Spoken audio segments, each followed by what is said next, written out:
All right, Best of the Rest slash Peasants matchup cast take 47.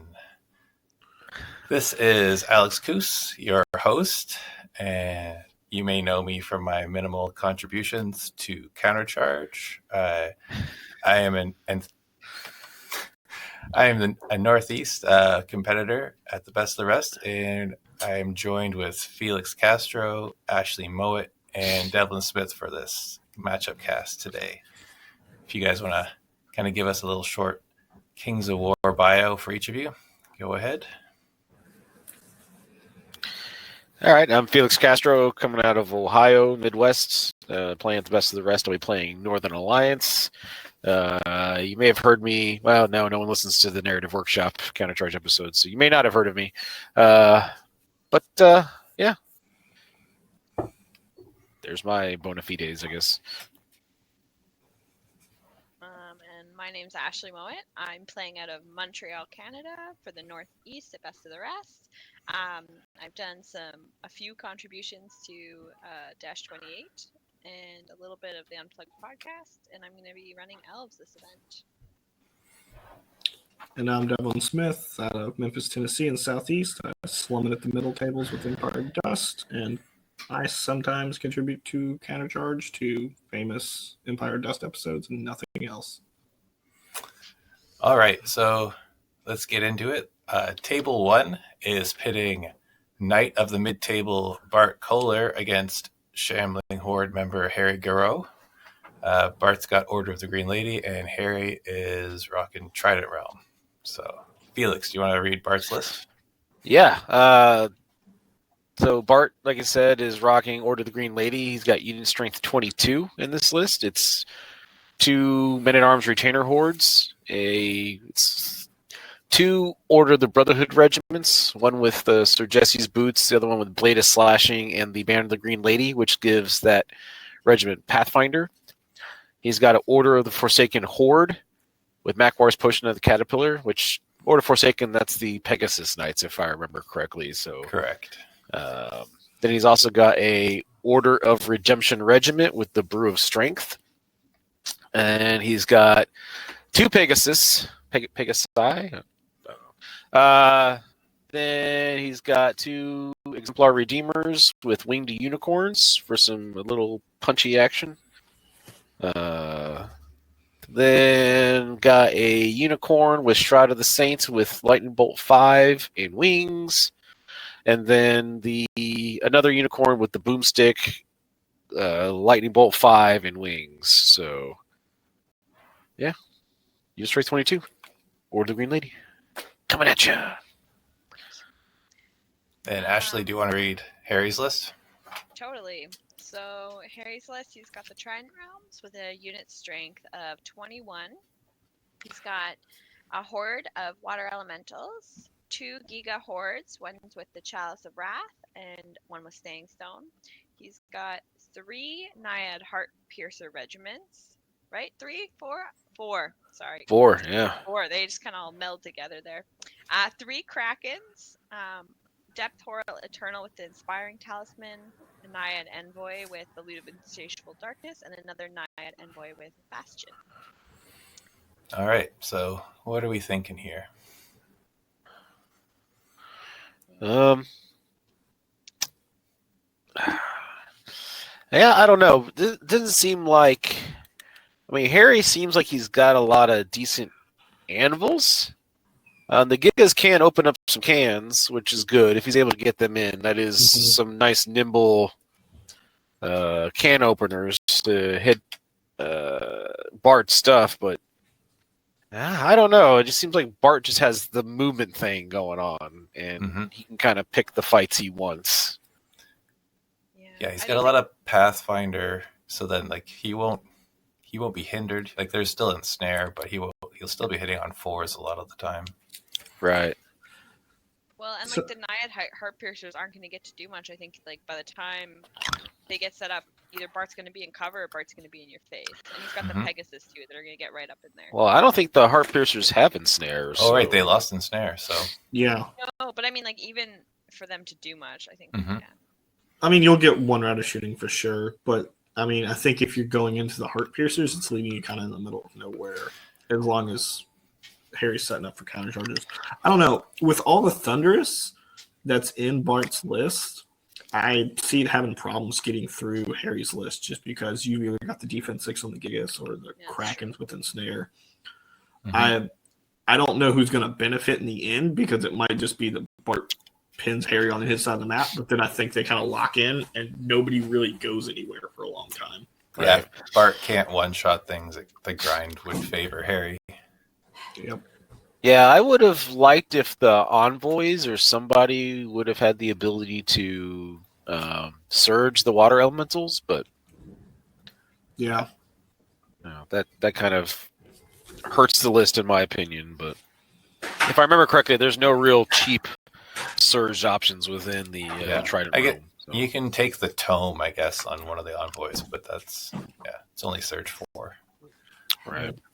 So, what's our call here? Who's voting for who? I think I take Bart to win it, but with not a high attrition difference. I think it'll be like he'll win scenario and then not high attrition.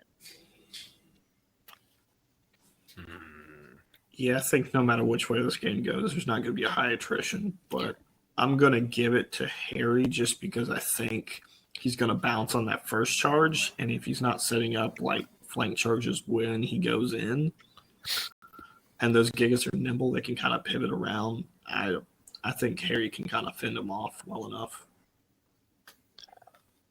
Right. And Felix?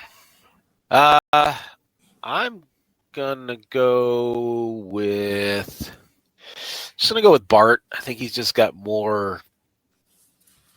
He's just got more stuff on the table than. I think that, at least right now, when I've been able to see in 3rd edition, that just means a lot. Just being able to have the presence on the battlefield. So yeah. Well, it's funny. Harry actually has another drop, but to your point, everything of Bart scores. So. Mm-hmm. Right. All right. So round 1 to Bart. So table 2, we got Michael Carter versus Alan Buter. So another Trident Realm list versus Elves. So I'll read Michael's list. He's got a Naiad Ensnarer Horde with Liliana's Tear, 2 Thule regiments, a Depth Horror Horde with Healing Brew, 2 Placoderm regiments, a Gigas Horde, 2 Tidal Swarm regiments, 2 Krakens, a Nucker, a Thule Mythican with Wings of Honey Maze, a Naiad Envoy with Bastion, and just a naked Naiad Envoy with unit strength 27.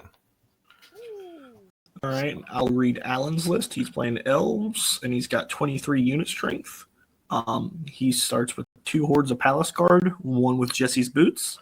He's got 2 regiments of Stormwind, 1 with Potion of the Caterpillar, a Drakon Rider Horde with Dwarven Ale, a Silver Breeze Cav Regiment with Fire Oil, Lord on Drakon, so the little guy with Staying Stone, a Tree Herder, 2 Battlecat Regiments, Argus Rodnar, and then an Archmage as they come with Boomstick, Lightning Bolt 5, and Banechant 2.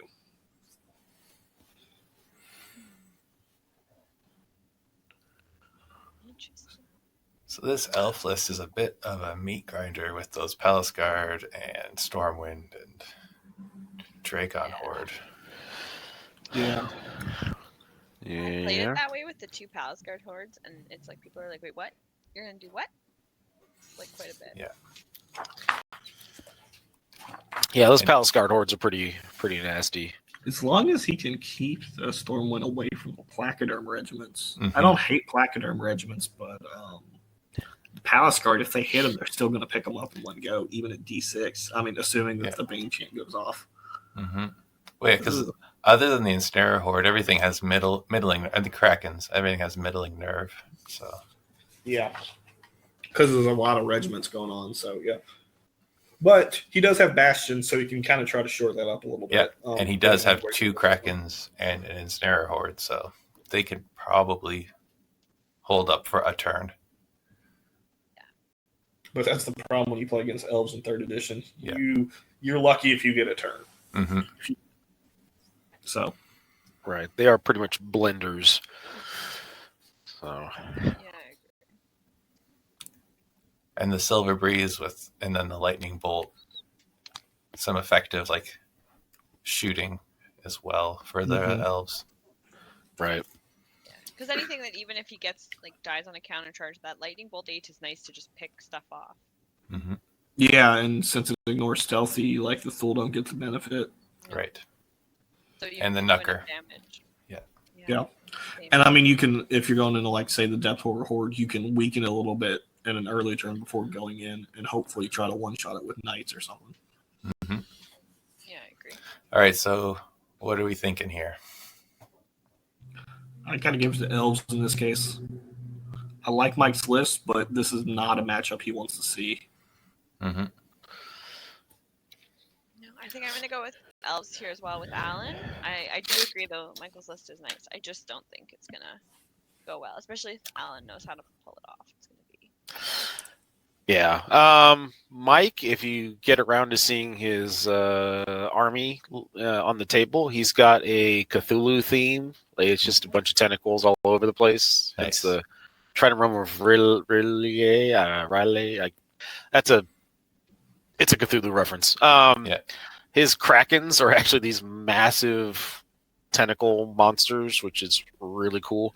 That being said, I'm gonna go with him if he's able to use his Knucker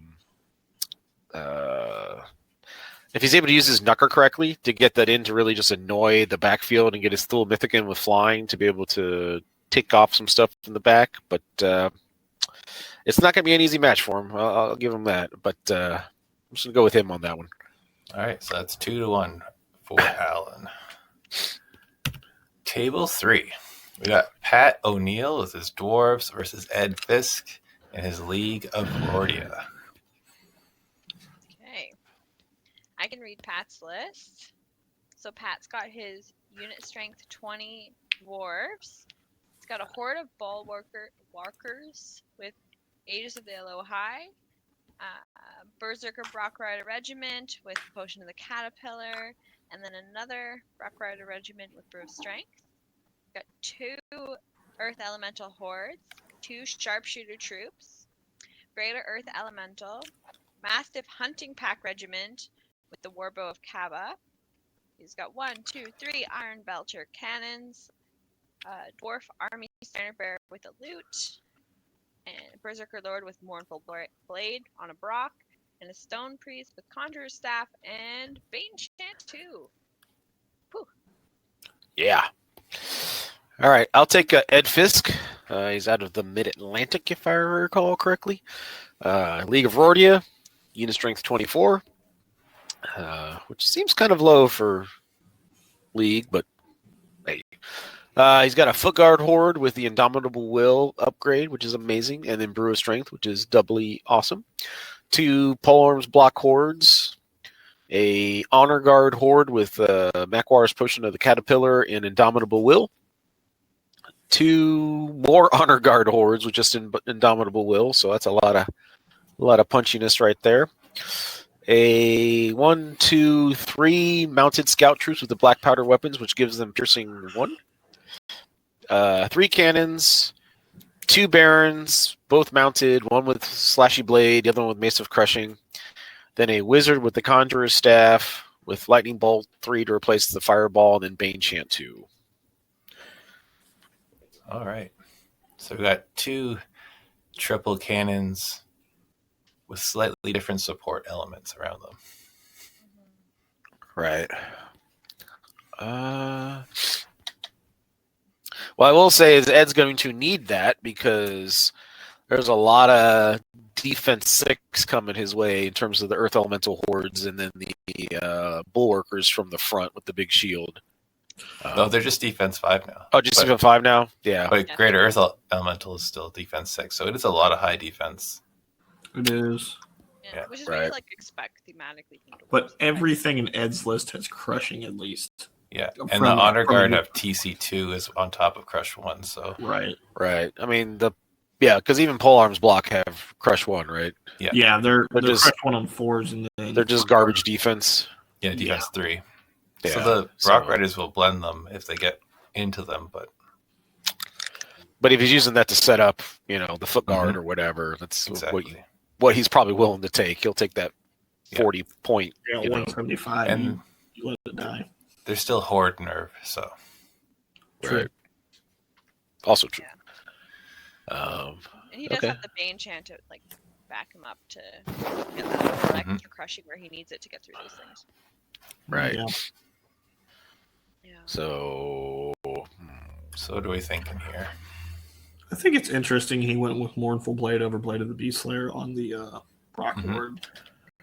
That guy's going to chew through those Barons if he ever gets there, but right.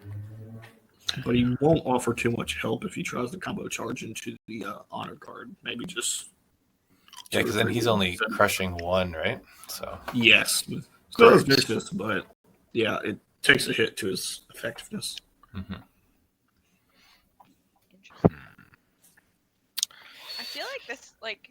feel like this is they're kind of similar in a lot of ways. Oh yeah, absolutely. Super. I feel like could this be a draw? Could this be our first draw on table 2? Who knows? I think once it starts tipping in one of their favors, it might landslide. Cascade. Yeah, as soon as someone gets a lucky cannon turn, it's just gonna go meow. Yeah, once something opens up, like the 2 Brocks or the 3 Honor Guard will just start chewing through things. Yeah. So basically, whoever sacrificed enough goats to the dice gods will be fine. Correct. Yeah. Yeah, that being said, who's everyone going with on this one? I like Ed in this case. I think he's got a bit more effective shooting. I know everybody kind of poos on the mounted scout troops, but if he takes those and focuses into those Brock regiments, they'll fold. With that lower nerve profile now. Right. And I think if he can kind of keep at least one of the Brocks at bay, he can try to kind of operate and get a couple units into the Earth Elementals. Even if he doesn't pop them in one go with the Honor Guard, I feel like he's got enough damage to where his counterpunch is going to matter a lot more. So I'm going to go with Ed. What about you, Felix? I'm inclined to agree with Devlin on that one, just because I just think he just on the whole has a lot more bodies on the table, just in terms of, and not just bodies, but speed too. Yeah, I'm looking at that too. Right. So a lot more nerve. I think Ed might get to pick what he wants to hit more than Pat's going to. Exactly. With the 2 Barons and the mounted scouts, he's got more chaff. So yeah. Right. I think I'm going to go with Ed too. I think he's going to be able to dictate a little more. All right. First landslide to Ed. Ta-da. Table 4. We got Jason Bazzone or Bazzone or some other pronunciation. My apologies. And Grant Feder with a little subtitle, Suck My D6.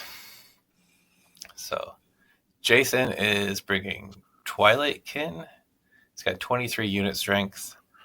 He's got a Kindred Tallspear Horde, a Crone-bound Abyssal Horseman regiment with Caterpillar, 2 Impaler regiments, 4 Fiend regiments, 2 Shadow Hulks, Mikhail, Lord of Nightmares, a Summoner Crone with Fire, Oil, and Scepter of Shadows, which is the Drain Life upgrade, and a Summoner Crone with Inspiring Talisman and Veil of Shadows. All right. Grant's playing Abyssal Dwarves with Ogre allies. He's rocking unit strength 22.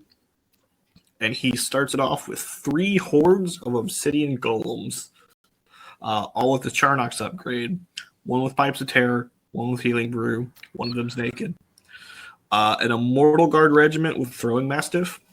A Greater Obsidian Golem. 2 Gargoyle troops. 2 Ironcasters. 1 with Shroud of the Saint and Surge replacing Fireball. The other one has Tome of Darkness and Surge replacing Fireball. He's got 2 Hexcasters. Both have taken weakness over Hex, and one has the Conjurer Staff. And he is allied in 2 Siegebreaker Hordes from Ogres and an Ogre Army Standard Bear. I played Grant's list. It's the exact same list at Indie Storm a couple weeks ago. It's disgusting. Yeah. I'm just gonna go ahead and say it. I don't think Jason has the tools in this match to deal with Grant's army. No. I don't hate the list, the Twilight Kin list at all. This is just one of those weird matchups that you're just going to run into and just be like, here it goes. Yeah, it's a lot of Crush 1, which is going to be negated by the weakness against a lot of Defense 6. Yeah. He's got 3 non-Defense 6 units. 2 of them are Chaff, and one of them's his Immortal Guard, who are Defense 5 with Regen, and probably holding whatever objective he needs. And Fearless, Yeah. Gross. Yeah, it's pretty gross. Let's see. What are we going to do with that? He does. So one thing Jason does have is he does have the speed advantage, but with all the ability to surge and stuff like that, I'm not certain how much that even matters. Because all he has to do is not one-shot something, and it's over. You know? As soon as he gets bogged down, Yeah, I feel like he's gonna spend a lot of time being like, I don't know where to, like, should I go or should I not go? A lot of dancing, A lot of dancing, and then it's just gonna turn. On the plus side, those Shadow Hulks, I mean, if you can get a double charge in, those are pretty good can openers. Right, because they're melee 3 with D6 plus 6 attacks, so. With Crush 3, so, you know. Yeah, I think like the scenario will dictate how like deployment will go and what Grant will need to do. Like he's not fast, right? So right. No. The speed, and then also, Jason's speed could come to play with the scenario. And then Mikhail, one thing that helps with him too is that when he attacks enemy heroes, monsters, or titans in melee, you know, so he doesn't have a whole lot of titans he's going up against, or really even monsters. But yeah, just the Obsidian Golem, and then the Iron Casters and Hex Casters. But yeah, but if he's able to kind of shut down those Iron Casters, he's able to that's neutralize huge. Assault there. He can just kind of turn and just shoot you with the Chronox then. And he has Dread, so you know that'll help swing a combat or two, maybe. Yeah, that could possibly help swing a combat because he doesn't have to be involved in that combat; he just has to be near it. Yeah. So if he can knock those Golem hordes down to was it -16, I think that could help swing those combats. So maybe. It's really going to be able to depend. Not obviously, but I don't know how Jason plays.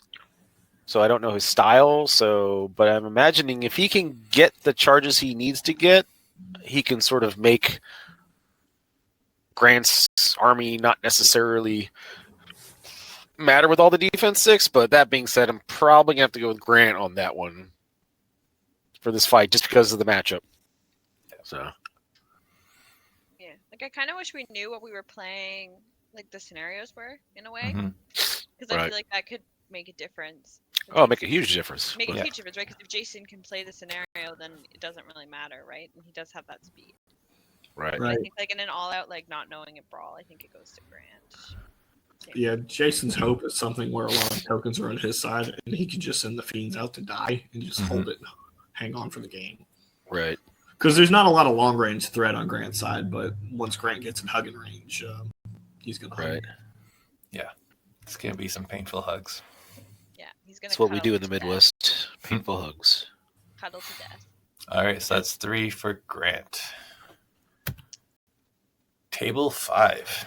We have Justin Berg and his Varangur against Francis Winslow and his Forces of the Abyss. Interestingly, both decided not to take the last couple magic items to get to 2300, so got a little self-handicap match. Yeah, like I was saying, I was wondering if they were thinking like it's X-Wing, that if you have less than the 100 points, you can get initiative and go first, but, maybe not. I'll take Justin's list. He's got Varinger at 2295. Unit strength 24. He's got 2 Draugr hordes, 2 Huskarl regiments, 2 Hordes of the Fallen, 2 Lords on Frostfang, 2 Jabberwocks, 2 Snowfox regiments, a Magus with the Blood Boil to replace Lightning Bolt, Bane Chant 2, and he's mounted on a horse. And then he's got a Scald with the Loot of Insatiable Darkness. So, I'm kind of sad here that he didn't just go with like 2 Magus or 2 Scalds, so that just round out the doubles. Yeah. right, yeah, he was literally just doing the 2 of everything and just kind of. Yeah. He lures you into a safe OCD state, and then you just twitch out on. I mean, I almost kind of zoned out as I was reading it, and then I was like, "Oh crap, he's got different." Different things. I will read Francis's list. So he's got the Forces of the Abyss at 2280, unit strength of 28. He's got 2 lower Abyssal hordes, 1 Molak horde, 1, 2, 3, 4 Tortured Soul hordes, 2 Abyssal Fiends, Abyssal Warlock with Sacred Horn and Veil of Shadows, Archfiend of the Abyss, and a Gargoyle troop. Round it all off for 2280. I feel like 2280, like that's 20 points that you could use for something. It could have put Pathfinder on something. Yeah, like there's definitely item like good 20-point items. Could have done the Moloch upgrade. I think is 20 points. Yeah, I think that's what I was thinking. Oh, the Despoiler upgrade. Yeah. Let's look at my handy dandy rulebook. See how much that is. Do you have the Bible? So yeah, I have the Bible. Yeah, it's 20 points for a horde. Mm-hmm. So it gives them brutal and fearless. I mean, that's really good to give them dash 18. Yeah. Yeah. And So I mean, both- even then, if you just have 20 points to spend, that's a really nice way to just spend 20 points. Mhm. Right. I think that's even better than any item you can put on them. I mean, Fearless is very nice. fearless and brutal. Mhm. Yeah. It's like, why not? Right. So both. Yeah. lists are- Sometimes you run into these like you're missing because you've already like tapped out everything on items, but both armies seem to be pretty spare on items. So. Yeah. Well, because even for Justin, even if you take like fire oil, like most of the time it doesn't matter, but at least you round out the points, and once in a while it does make it. Or healing brew, or Exactly. Anything. blade of slashing on the Lord on Frostfang. I mean, something. Any of those 5 points. I'm gonna go with probably Justin on this one, just because it seems to me that Francis Bradley Winslow. It seems to be like that's like a version 2 Abyssal list that was like really strong, but then like didn't get the memo that the Tortured Soul hordes just aren't great anymore. quite what they used to. I mean, they lost the Shambling, which is pretty nice, but they are still just crushing 1 and speed. And they 8 dropped now. the speed 8. Yeah. and speed 8, so it's With kind no of nimble. Yeah. So now the Fallen and them are the same speed, which I think I'll take Fallen in that. right. Oh, yeah. Hitting on 3s with defense 5 versus 4s and 4s, like. And also Right. the Huskarl regiment, like the Huskarls are just Oh. They're blenders. They'll do Yeah. stuff. like every time I play Brindley with them, I'm like, no, don't do that. Leave me alone. Mhm. Yeah. Yeah. So Oh, yeah, so like I said, I'm doing that, and then he's got the Jabberwocks, which are pretty nice. Only if you get into a grind, which I know Winslow's list does not want to get into a grind necessarily, but that Jabberwock ability to do the increased number of attacks based off of the wounds which are currently on the unit, Mhm. you know, Yeah. helps a lot. So Yeah, like Kinda Bradley or Francis has some good flanking options, but I don't think the Molochs. oh and yeah, Lore with the Abyssals- fiends and the archfiends, like Yeah. that's just those will do work. Well, the fiends themselves aren't nimble. Oh They're no. just the normal fiends. But they Right. all do have fireball, so you got fireball 30 rocking. Yeah. Plus.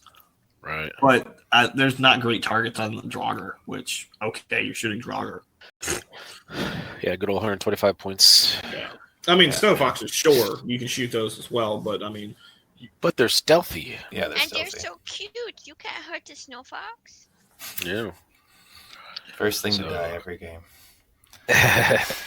But yeah, I've got to go with Justin as well. Tortured Souls. I played against a couple regiments of them yesterday. I'm not a fan. Like, And I think they're better regiments in are regiments. okay, Yeah. but hordes. Oh, they're great They don't chaff bring as enough. regiments. Yeah, Yeah, they just don't bring enough to the table. Yeah, fearless regiments make sense. No, but hordes, Right. I don't think they hit hard enough or stay long enough to be worth the points. No. What's the tortured soul horde nerve? Dash That's 17 or something like that? 17. They lost a point of nerve. Yeah, well, because I'm They're just saying, likely Yeah. 2, so they're like a weird kind of can grind, but they're still defense 4, so they don't particularly want to grind. Mhm. Right. yeah, well, because I'm just looking at Francis does have a bit of a unit strength advantage, but like it's all in those tortured soul hordes mostly. Yeah. Like there's 4 of them. Right. Yeah, Like, that's there's a that's couple 12 that of are his unit 12 strength of are in it. those hordes. Yeah. Yeah, so it's like if Yeah, they're not actually, great- everything in Francis's list scores because the warlock's a large infantry. Yeah, Right. so that's a good thing. But I mean, also sometimes if you like put all your unit strength in hordes, a couple are gone and you're fucked. Right. Mhm. Sorry, supposed to keep that friendly. Nah. Not really, no. All right. Yeah, so, I don't know. I think we know where we're all going here. Yes. All right. So we got 3 for Justin and the Grr. Grr. Table 6. We have our absent comrade Jesse Cornwell with his ogres facing off against Fred Berthelsen of Giant Dwarf fame. It's coming over Yeah. from Norway, making the big Norway. trip, and then he gets to face off against Jesse's beat stick. Right. So Jesse's list is unit strength 24, 3 Siegebreaker hordes, 2 Boomer hordes, Grok and Gamok, 3 Berserker bullies, 1 with Blade of Slashing and 1 with Mace of Crushing, 1 naked, 1 flag guy, and 4 Red Goblin Scout troops to make sure everything gets home. Can I just say, where is his boots? Yeah. Yeah, Where's that's your kind of a boots, big Jesse? miss. Where's his mammoths? Yeah. Like, Mammoth. Where's his mammoths and where's his boots? I mean, you champion these causes for so long and you don't even take him to the best of the rest. well, they're shame, mainstream sir. now, so he doesn't care. Like, that's Right. what it is. Oh, he's too edgy. Yeah. I gotcha. Yeah. Too edgy cool. Siegebreakers are totally not mainstream. Yeah. Not at But Fred's rocking undead. He's got unit strength 24. He's got a horde of ghouls, 2 regiments of mummies, 2 spearmen regiments, 2 soul reaver infantry regiments with Chalice of Wrath and Dwarven Ale as they come. A revenant on undead great burrowing worm. He's got 2 of them. 1 has an inspiring talisman and plague breath. He's got a Lich King with Shroud of the Saint, heal a lot, and Blizzard and Surge. And then 2 Revenant Kings on horses and a BSB with Tome of Darkness. goodness me. Just remember, mummies are not a threat, so it's fine. I mean, now they don't have Elite Vicious anymore now. They're less of a threat. Wow. But the other terrible thing is Siege Breakers are like, what are mummies? Was that thing I ran over a turn ago? Okay, Mhm. cool. What are sticky? Like, what is this stuff on the ground under my feet? I don't know. It's dust. Dust. Yeah, Fred's got some decent unit strength coverage, but it's in expensive units. And They're I'm actually not equal in unit strength, though. right. And I think, I mean, Jesse's got the speed advantage on ogres. Yeah, like the Soul Reavers and Great Burrowing Worms are decent hammers, but Yeah. That's what you're hammering into too. So. yeah, it's going to be tricky to set up favorable charges. Yeah, and Jesse's got all the red goblins for chaff. Hmm. You know, and don't discount those 3 Berserker bullies. Those things are gross. Yeah, eight attack on 3s is there's no Wow. joke. Wow. Yeah, they're Get into a couple flanks and shit too. It's just a fat Brock Lord. Hmm. Don't make fun of his size. He's just I a mean, little you're not chonky. wrong. It's an accurate description. Little big heckin' chunk Brocklords. Yeah. Beefy Big Brock chompers. Lord. Big chunk. All right. Like I like kind of this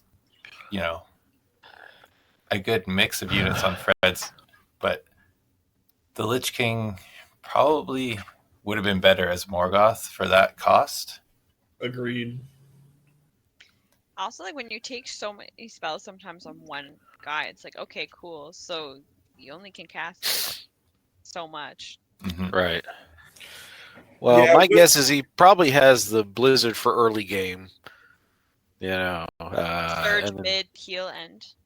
Right, Yeah. but he's got no other shooting to support it, so I don't like Blizzard just as a throw-in. right. Because what does it do? You're going to use it for 2 turns, and then you've got to switch to your other spells. But like Well, heal 9, he could take off the Red Goblin Scout troops, remove that Mhm. chaff advantage that Jesse has. So Yeah. and then the heal 9 will come in handy if like. Oh yeah, Jesse- I'm not. The Blizzard's the thing that feels out of place. Just right. Yeah. deal with the I fact just, you I just want have a feeling he's using that to take out the chaff. That way, Mhm. I mean, he does have breath on one of the worms, but right? I don't think together that's enough to justify trying to do something in the shooting phase. I just That's fair. rather just kind of let it go and just punch. You've got a couple chaffy units like skeleton spearmen, just catapult them with a surge into something and just call it a day. If they die in the end, they're spearmen regiments. If he dies, he He dies. dies. So what are we saying here? I think I have to go to Jesse because I think also he knows his ogres so well. I don't know Fred like how much he plays like his undead. I don't know, but I do know. I feel like Jesse's got a bit of an advantage here. He's got the chaff, and siege breakers are not a threat either, right? They're totally fine. And God forbid those boomers get into that ghoul horde. That's going to melt us in a turn. Yeah. And those 4 heroes are just gonna just beat stuff up. Just combo charge 2 of them and Grokkamok into something. Yeah. Just blah, blah. Yeah, I'm Team Jesse here. He can dictate the engagements. He hits a little bit harder. The grind doesn't support Fred as much in this game as it would in others. I think he's got it. I'm gonna go with Fred on this one. I'm gonna say Lucatil. I don't know how you set up the engagements in your favor. I'm guessing some of the shooting has something to do with that, but I don't know. I have faith in Fred that he can figure out a way to shenanigan a win out of this. I'm just gonna turn my light on. All right. So we got 2-1 for Jesse. Table 7. That's it. Yes, I'm gonna do this one. Ray Wyant versus Dale Motley. Undead versus dwarves. Need to stretch out for this one. Alrighty. Ray has an eye-watering 60 unit strength versus Dale's 18, which Right. is probably the largest unit strength disparity we'll see ever. Probably ever. Or In I think ever, yeah. Unless you're playing point differences. Yeah. right. So Felix, you want to take Ray's list? Yes, it is undead. 2,300 points. Unit strength 60. Yes, your speakers are not betraying you. 60. It is 1, 2, 3, 4, 5, 6, 7, 8, 9, 10, 11, 12, 13, 14, 15, 16, 17, 18, 19, 20, 21, 22, 23, 24, 25, 26, 27, 28, 29, 30 zombie regiments. A necromancer with the inspiring talisman, an undead army standard bearer, and a revenant king. I feel Okay. overwhelmed. It is amazing. I feel Yes. sufficiently whelmed. Yeah, it is. There's Mhm. definitely some whelming going on. I feel like if you put that all on the table, I'm just gonna probably cry a little. Even though there's zombie rich, I'm just gonna be like, where do I go? You just go forward. They're not going to kill you back. Yeah. Just go forward. Yeah. You just have to kill enough of them. Do you have enough dice? That's the question. There's never enough dice. I think Ray just wants his opponents to time out killing shit every turn. Mhm. That's what's going to happen. Love it. That's a strategy. Right. And Dale Motley's got dwarves with 18 unit strength against that 60 of Ray's. He's got Berserker Brock Rider Regiment with the Potion of the Caterpillar. 3 hordes of Earth Elementals, 1 with the Leannis tier. 2 Brock Rider troops, 1, 2, 3 sharpshooter troops, 1 steel behemoth with Gaulex Fury, 1, 2, 3 Organ guns, the Iron Belchers, 1 Berserker Lord with Blade of the Beast Slayer on a Brock, and Stone Priest with Tome of Darkness and Bane Chant 2. There we go, folks. Dale, I hope you like Gears of War Horde mode because that's That's basically what you're playing. The tabletop version of that being played right now. Yeah. Mm-hmm. I mean, like, at least Dale let's has... get this out of the way. Ray is literally not going to kill anything. Like, nothing is going to die. But the question is, does slow or slower go faster to get onto the objective and push the other one out? Yeah. Yeah, basically, my thought is he's basically going to kill maybe 1,000 points all weekend if he's lucky. Yeah, I can't see his attrition being that high. That being said, I so want to play against him this weekend. Oh yeah, so much dude. Like, I'm gonna I make would you just because I'm gonna make you like buy shots for like each zombie regiment that gets killed. And just completely like Let's would hope be it's game 1 Sunday, so you can just glorious. Yeah. So honestly, I mean, I can think of a handful of scenarios in which Dale could actually get a winning tie, if that makes any sense. Like if he's able to race out and grab tokens and loot or whatever and prevent, because Ray's got some surge, but not a lot. Not enough. Like, if he can just go run out with his troops of Brock Riders, grab them, and just run back, I just don't see Ray having the speed or violence of action to be able to get those tokens back. Mm-hmm. Kill obviously would not be a scenario that but like if Ray gets like control or dominate or something like that, smoke and mirrors. Yeah, like anything like that, even pillage, like it's going to be rough for Dale. But I can definitely see some matchups where Dale would have the advantage. Yeah, I feel like you could just be like, okay, I'm going to use these 10 to 15 zombie regiments to hold objectives, and I still have 15 to 20 to just go out and be stupid in the face. Mm-hmm. Right. Like, and well, like I said, that's depending on scenarios, right? Like there's certain scenarios where that would just be perfect for Ray, and he's just able to stall for time, and your opponent can just murder everything, but it's still not going to matter because you still have 30 unit strength sitting on the table at the end of the game. But which is certain, but like for example, was it Rays? Is that the one where you have to go to the opponent's side of the board and destroy stuff? Like I don't see Ray. Well, here's the thing. Dale's units are small enough that if he gets enough charges, he might have enough unit strength within 3 inches to take the token back. Right, that's true. But that is true.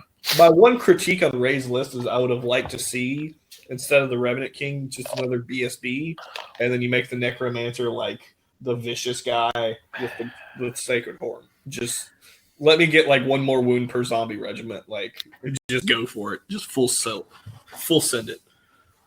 I would just say just downgrade the. Man, I would just love to find a way to just grab the points and just F it, just all zombie regiments. Just no inspiring, nothing, just no surge, just no crap given. Just well, I mean, there's waves of zombies. What's 60 to 66 in unit strength? You're gonna want to have a surge just so you can, throw someone into the flank or maybe get a rear.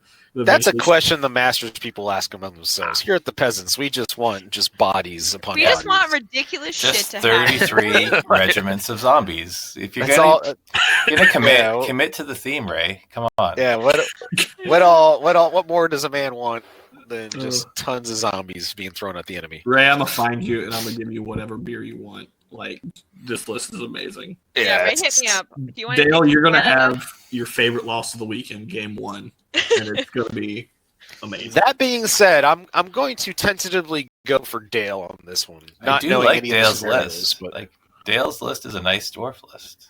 It's a little, but I need to give it to Ray because zombies. Yes, I think in a real game, Dale's problem might be he's only got one Stone Priest. and doesn't have the 2 to do the double shenanigans. Yes. Right. But I don't know what you drop. But yeah. Either way, Dale, your list is awesome. This isn't. Enjoy killing shit. You're gonna kill like 1,000 points of zombies, and he's still this gonna is have gonna like be 14. Just hope you roll hot all game long. Like if his shooting rolls really hot, it's gonna be.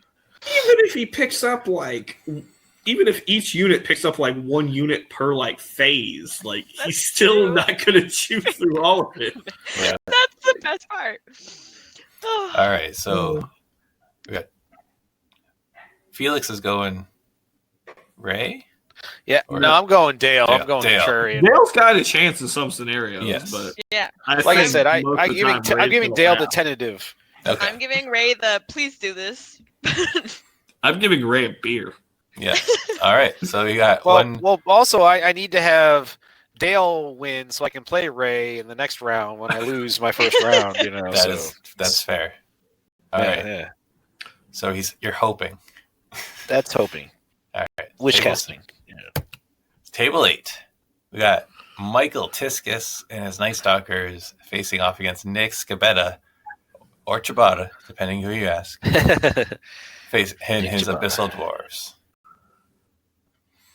All right. So, who wants Mike's list? I can take Michael's. So he's rocking the Night Stalkers with a fat 28 unit strength. Yes. He starts it off with 1, 2, 3 Bloodborne legions. One has Chalice of Wrath, one has Potion of the Caterpillar, one is Aids to the Elohi. He's got 2 Reaper regiments, one with Blade of Slashing, a Soulflare regiment with Helm of Confidence, a Needlefang regiment with Warboy of Kaba for Pew Pew, 2 Mind Screeches, a Planner Apparition, and a Shadow Hulk. This is weird to not see him with so many bloodworms as he normally takes. Yeah, this is a bit of a downsizing for him. Weird to see him with not as many bloodworms as the people that watch him with 3 legions. Yes. So Nick Right. is bringing his. Yeah. Oh, sorry, Ashley. Go ahead. I was gonna. It's okay. You can be next. You do you. Yeah. Do you. Yeah, he usually has like 4 or 5 legions, correct? Like 5. Yeah. Why Definitely. though? Because Yeah. that's how he do. I've played against Why? his 5. It's Yeah. ridiculous. It's just gonna win by like spiking 1 dice roll because they have like a million attacks. 40 attacks. I 40 think. It's a attacks. Yeah. theme. Yeah. Gross. He likes themes. So Nick is bringing Abyssal Dwarves, a bit of a more balanced list. He's got a Black Soul Horde with Throwing Mastiff. It's actual Abyssal Dwarves for once. Whoa. 2 a Lesser Obsidian Golem Horde. 2 Immortal Guard regiments with Throwing Mastiffs. 2 Decimator regiments. 2 Gargoyle troops. Hellfane with the Hellforged Overmaster upgrade, which is the +2 wild charge, I believe. +1 wild charge. Or +1. No, I think it's 2. Is it +2? Yeah, because it makes them 10, so they're real people. Mm-hmm. Are you sure? 3 Angkor heavy mortars. 2 Ironcasters, one with Inspiring Talisman and Banechant, one with Shroud of the Saint, Banechant, and Surge instead of Fireball, and a Hexcaster with Weakness and Hex. Yeah, All right. +2 wild charge and inspiring for 25 points. There you go. He's a real boy. He's a Mhm. real boy. I would like to see all 3 heavy mortars hit one of those bloodworm legions and watch it evaporate. But are bloodworms stealthy? Yes. Oh, I'm pretty sure they are. oh, here it goes. Yeah, there's not much that isn't stealthy in the Night Night Stalkers Stalkers. list. Ugh, okay. Never mind. I'd like to see it happen. It won't, but I'd like Yeah. to see it happen. Yeah, because Yeah, I got so- Life Leech 2, if I remember correctly, as well. Life Leech Yeah. 2, mines are stealthy. Mhm. Ugh. Yeah. Yeah, the Decimators and Mortars will have a hard time That against all the said, stealthy. I would like to also see Throwing Mastiffs be chunked at some Reapers and just watch the Reapers vanish Yeah, before that- they get to his lines. That's a 'Cause good they play. don't have Just- stealth. Just disappear in a thing of sadness. Just Yeah. missed of fur and angry dogs. Angry mutated dogs.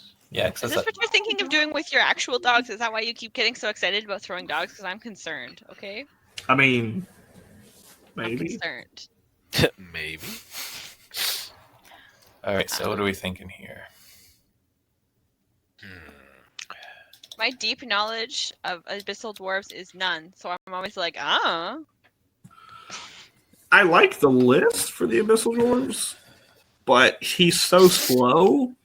Michael can just shove the bloodworms in front of him, and he's just going to chew on it for forever.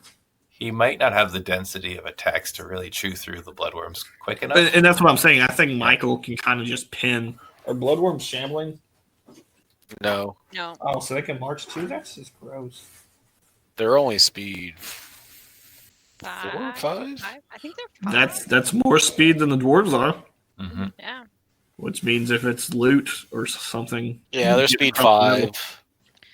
It's nice So- for those legions because at least, like you have so much footprint to like pick up things and hold multiple objectives at once. But it does mean you Right. have a lot of space for them to like triple charge you, but you have to get there. But again, there's not a lot of attacks on the dwarf side. He's really relying on the mortars or the decimators to kind of soften you up and then go pick up the aftermath. Right. Yeah. He doesn't have the concentration of attacks to deal with this kind of list. So And Reapers and Shadow Hulks and Soul Flare flank counter charges will add up. If he Right. can't thin them out before contact, it's going to be tricky. Agreed. Yeah, so I'm gonna go with Mike on this one. I like Nick's list, like everyone's been saying. I just not necessarily for this matchup, but yeah, Yeah, I agree. Tiscus. Go Tiscus. And Devlin? Michael as well. Yeah, Okay. I think he can just dictate the matchups a lot better. But someone's going to play Nick around too, and Nick's probably going to be like, all right, now my mortars can hit something and just pothole someone. He's going to be an angry dwarf. All right. yes. Table 9. We have Chris Rebello of War King, the New England War Kings, and his dwarves facing off against Joshua Austin and his Imperial Dwarves. He is a member of the Knights of the Mid-Tables. Okay. Felix, read Chris's because I can't. It's too small. Okay. Got it. So Chris Rebello is going to be playing again dwarves unit strength 26. He's got 2 Shieldbreaker hordes, one with the blade slashing, one with mace of crushing, both with throwing mastiffs. 2 Earth Elemental hordes, 3 Iron Guard regiments, all with throwing mastiffs. 2 Sharpshooter troops with piercing arrow and fire oil. A Mastiff Hunting Pack regiment with throwing mastiffs, so you got your dogs throwing dogs. Then 3 Iron Belcher cannons, a Flame Priest with Inspiring Talisman and Bane Chant. I like that pickup on the Flame Priests. Mm-hmm. A Stone Priest with Bane Chant 2, and then the Dwarf Army Standard Bearer with the Bog Standard Loot of Insatiable Darkness. Okay. And then Joshua Austin. He's got his dwarves with unit strength of 27. He's got a Shieldbreaker horde with Aegis of the Alohi and throwing mastiffs. 2 Shieldbreaker regiments with throwing mastiffs. 2 Iron Guard regiments with throwing mastiffs. Earth Elemental horde, 2 Ranger regiments. A Greater Earth Elemental. Dwarf Lord on Large Beast with Brew of Haste, 2 Iron Belcher Cannons, a Stone Priest with Condor's Staff and Bane Chant 2, and a Dwarf Army Standard Bearer with Loot of Insatiable Darkness. I see that there will be dogs everywhere. Just That with is- dogs I'm flying laughing at past the each dog other. tennis match Yeah. because there's 100 points worth of dogs between these 2 armies that is going to do jack and shit for effectiveness in this matchup. I love it. I think, well, they'll do... Dogs will be No. effective against shield breakers, but not the No. Iron Guard, Right. right? Or the Earth Elementals. So it's going to be, they'll have to pick their spots. But there's still quite a bit of defense for in each list. Mm-hmm. Enough, anyway, to have a target. I love that there are so many dogs that the dogs are throwing dogs. Dags. It's Yo, dog. overpopulation. Like Yeah.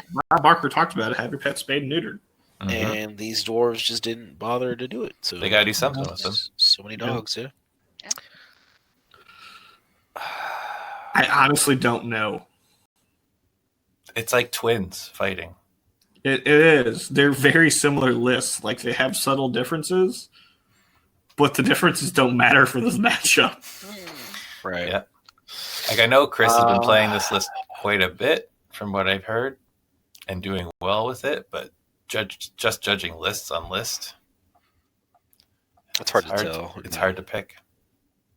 Like the benefits of like Chris's harder hitting shooting is there's only one Earth Elemental Horde, one greater, so it's not like it's gonna go a lot. Mm-hmm. I'm gonna call draw. I'm gonna be a cop out here. Like Cop out. I don't know, and I don't want to think hard enough. I kind of like that. I mean, Chris does have 3 cannons instead of 2 cannons. Yeah, and 2 sharp. But I mean, everything's versus height 1 except for rangers. 2 units, so it's like, okay, I've killed 1 or 2 of them, or they're hiding. What is my target option? Yeah, The thing in the fronts. Yeah, yeah. I mean, I think these lists are solid. I just think that they're just gonna like shake hands in the middle, throw a dog party, and just like kind of walk away at the end with a draw. Like I think the two shield breaker hordes and the extra cannon and the 3 bane chants. He's got an extra bane chant on top of it. He's got I another think Earth that's Elemental Horde. slightly. Well, it's like 2 Earth Elemental hordes versus an Earth Elemental horde and a greater. So it's Similar. I feel and like then a super fast king on large beast with a yeah. speed 8 nimble. That's Super the now. thing. fast, yeah. Just melting tires. Those guys still like they can get around you, and especially in this matchup. Well, and a flank work will from really rear. add up. Yeah, Mhm. I'm going to go with Chris. Why? Because I don't know. It's Chris. That's fair. That's a There you fair go. assumption. Yeah. I made an opinion. Done. my opinion is I hope they just hug it out and drink a lot. Like Well, they true are dwarves. dwarves, so not sure So- hugging, but definitely drinking it out. You know, that's the thing. I'll defer that Alex pick for me because I don't know. Inner strength, And like the unit strength is like the same, basically. 26 to 27 is negated. I say Chris.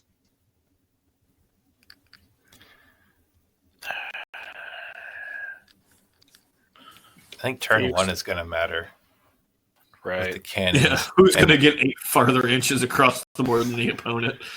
Well, the Rangers scout, so that's a big Yeah. thing too. Like, Yeah. There's a so bit of a speed advantage for Josh. right. And their speed 5 just base, right? So Can we talk about how neither has Brock's? that I was just about to say that. Like, neither Yeah. of them have Brock Rider regiments, so If you can't hear, I'm clapping. I did. Yeah, that was nice. good on them. or what are you saying, Felix? Done your counting? I'm just gonna go with. Let me go with Josh.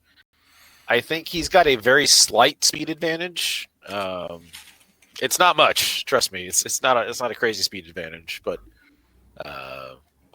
I guess a lot of it is going to depend on that round 1 shooting. See what cannons go off and which ones don't. But Yeah. I'm just going to go with Josh. So. I will go with Chris to break the tie since Devlin went for a tie. Should just let it into the draw, Alex. Yeah. Disappointing you. Terrible host. I like the triple bane chant. I think That's fair. and triple cannon. fair. I think that's a bit of an advantage for Chris. Go, Chris. Table 10. Rob Allison versus Robert Brandon. Ratkin versus Night Stalkers. Who out unit strength the Ratkin? Whoa. Interesting. So I'll read Rob's.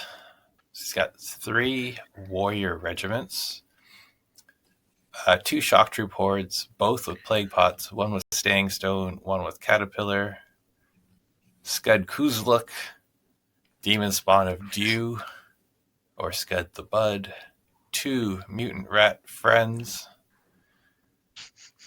because they just want to make friends with everyone, right?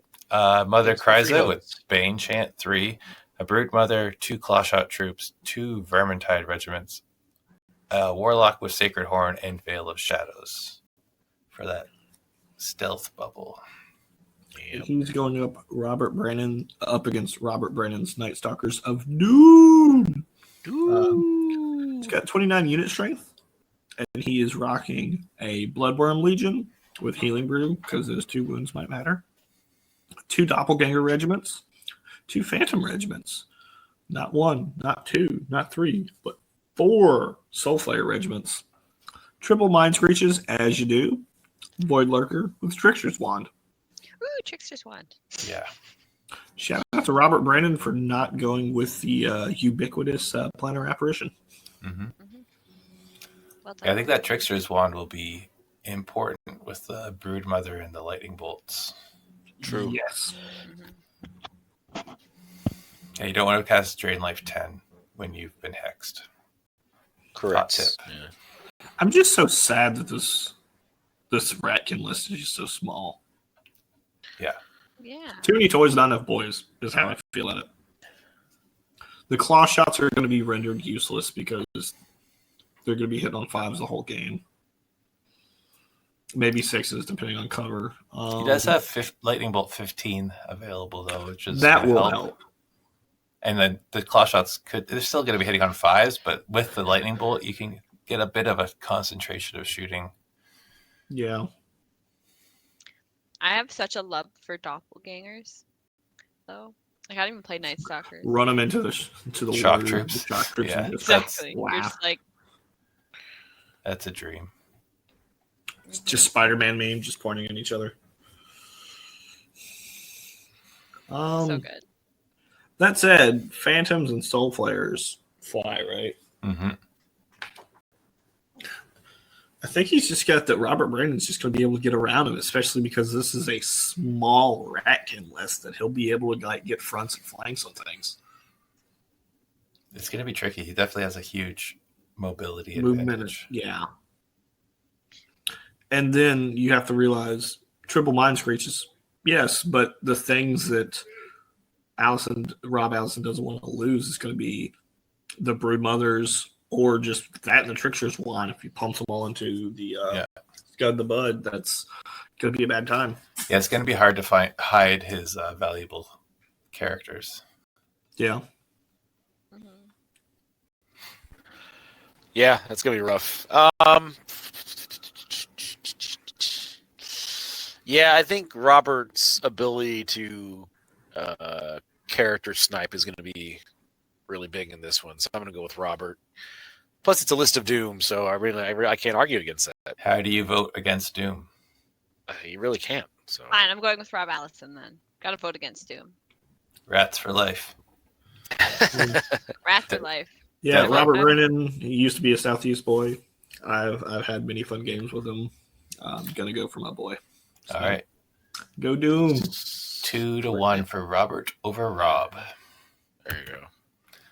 Table 11, and Kevin was got Sir Kevin Spear and his uniquely named every unit of the Order of the Green Lady, and Velther Pendel, and another Trident Realm list. All right, I'm gonna let y'all read that one. I'm gonna use the. All right, I little will read judge's room. Spear. So Spear. Okay? So Spear. He has a men-at-arms retainer horde named the Watch at the Corinthian Wall. I'm going to mispronounce all of this. With Hammer of Measured Force. He's got Water Elemental Horde, the Spirits of the Dark Water, with Pipes of Terror. Should I really read all these unit names? Yes. I feel like. Yes. Okay, It's continue. compulsory. Perfect. He went to the trouble of naming them. We owe him at least this much. I owe you. Only to make fun of each unit. Perfect. Order of the Brotherhood Regiment, Knights of the Burke Spears, with Banner of the Green Lady. Another one of the Brotherhood Regiment, Knights of the Wolf, but with a U. Okay, it's not an O. It's a wolf with the Potion of the Caterpillar. Brotherhood Regiment on foot, and they are Brothers of the Jade Rose. Earth Elemental Regiment, named the Scions of the Crag, with Healing Brew. Order of the Forsaken Horde, the Angelic Host of Bryn Delee. Sorry. I'm sorry. I needed a moment. With Brew of Strength. He's got a Beast of Nature, the Protectors of the Mirth Tree, with Noxious Mist and Wings.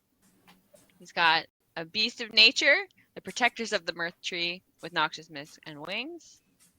Pegasus, the Ashen Tail. Pegasus named Koss.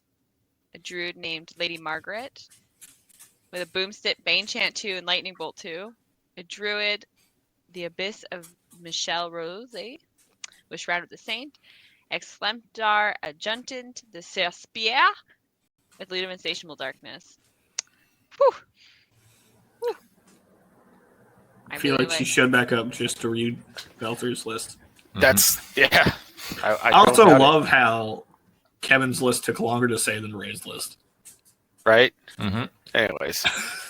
Okay, so Velthor Pendel, Trident Realm of Neridiga, unit strength 20, which is okay. All right, got a Water Elemental Horde, got a Giga's Horde with Han's Sanguinary Scripture to give it that life leech, 2 Depth Horror Hordes, 2 troops of Thule with Blade of Slashing and Mace of Crushing, respectively, 2 River Guard Tree Leaper troops with the Poison Frogs upgrade. That's basically you reroll 3 misses on wounding. Is that? I'm trying to think how that one worked. A Noken Regiment, a River Guard Dam Buster Sentinel, a Greater Water Elemental, a Kraken, a Thule Mythicin, a Thule Aquamage with the Conjure Staff, Surge 8 to replace Icy Breath, Weakness, and the Rising Tides, which gives Wild Charge, and Ector. Oh, and that Thule Mythicin also says Banechant too, if I didn't mention that. So.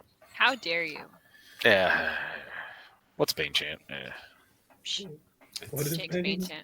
Baby, don't chant me. Banechant 2, No more. it just means you're never going to get it. So, Which means it's like 25% of the time it works. So. Because that makes sense. Yep. It's math. math. That's why people tune into these casts. Math.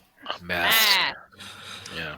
Gonna rag on Kevin for a minute because he didn't name his Beast of Nature anything different. They're just plural. I mean, you went through the trouble with all the other ones. Yeah, that's lazy. Steve, Protector of the Mertree, and Brian, Protector of the Mertree. Or Jimmy and Joe, you know. Yeah.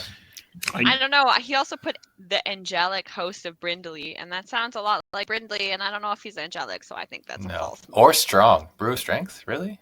Yeah, really? Yeah, No. yeah. That's ironic, I think. Yeah, maybe that's what he's going for? ironic. Yeah. Maybe he's going for ironic. I can see that. So, Velter's list. There's a lot of chaff pieces. Yeah. 1, 2, 3, 4, 5 that I'm seeing, really. And then there's Actor, who nobody with Thunder's Charge ever wants to see. Yep. Yeah. I have this feeling that Spear has speed. Spear does have speed. Yeah. Oh, and there is a lot of Lightning Bolt on... Oh, wait, no, it's Druid. Oh, they're Druids. Never mind, they're not unicorns. Recant that statement. Yeah, just Lightning Bolt 5. So you could deal with, one of the Thule troops before it gets to you. If it's out in front, yeah. Yeah. Yeah. I definitely think that Kevin can kill anything he hits, save for the Gigas. But the question is, with all the chaff, we'll just leave him in a worse position. Within Snare, Depth Horror Hordes are surprisingly resilient and fearless. So right. Dash 18's no joke. Yeah. I just think on that one, you have to take 2 into it. Yeah, you got to. Oh, sorry. The poison frogs gives them brutal for the remainder of the turn. So. Okay. Oh, is that their upgrade? But, yeah. I never realized what the hell that was before. But I mean, if Spear's got the speed, he can dictate the charges a bit. He can absolutely. charge where he Right. needs to. You know, just be specific, pick off what you need to pick off, and then Right. Yeah. Velther's list is missing like the knuckers for like board control. Yeah. Yeah, I think that'd be a big part. It's just having that ability to keep things at bay, especially those flying Pegasus Knights. Wait, he's got the 2 Beasts of Natures, 2 Pegasi, and the Forsaken Horde. Like that's Right. Yeah. Yeah. The Pegasire is chaff, but they're chaff who can go real fast and score real good. Yeah, because I'm like, that's the nice thing, right? They score. like the Beasts of Nature. They're only 5 attacks. They don't have the attack upgrade, but they're still, they're defense 5, and they can still get around flanks. So Yeah. Right.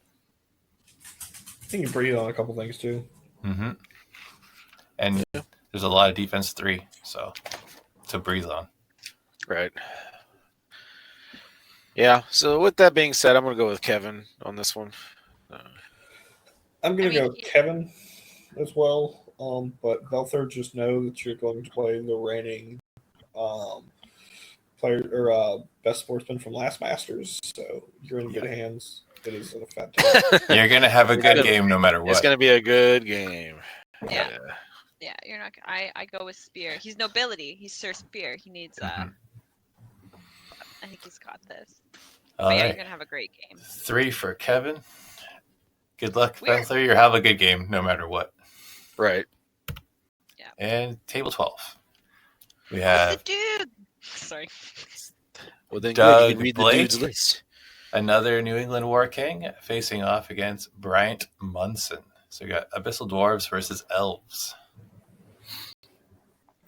So Doug's list is a Abyssal Grotesque Horde with Blessing of the Gods. So now they're elite and vicious.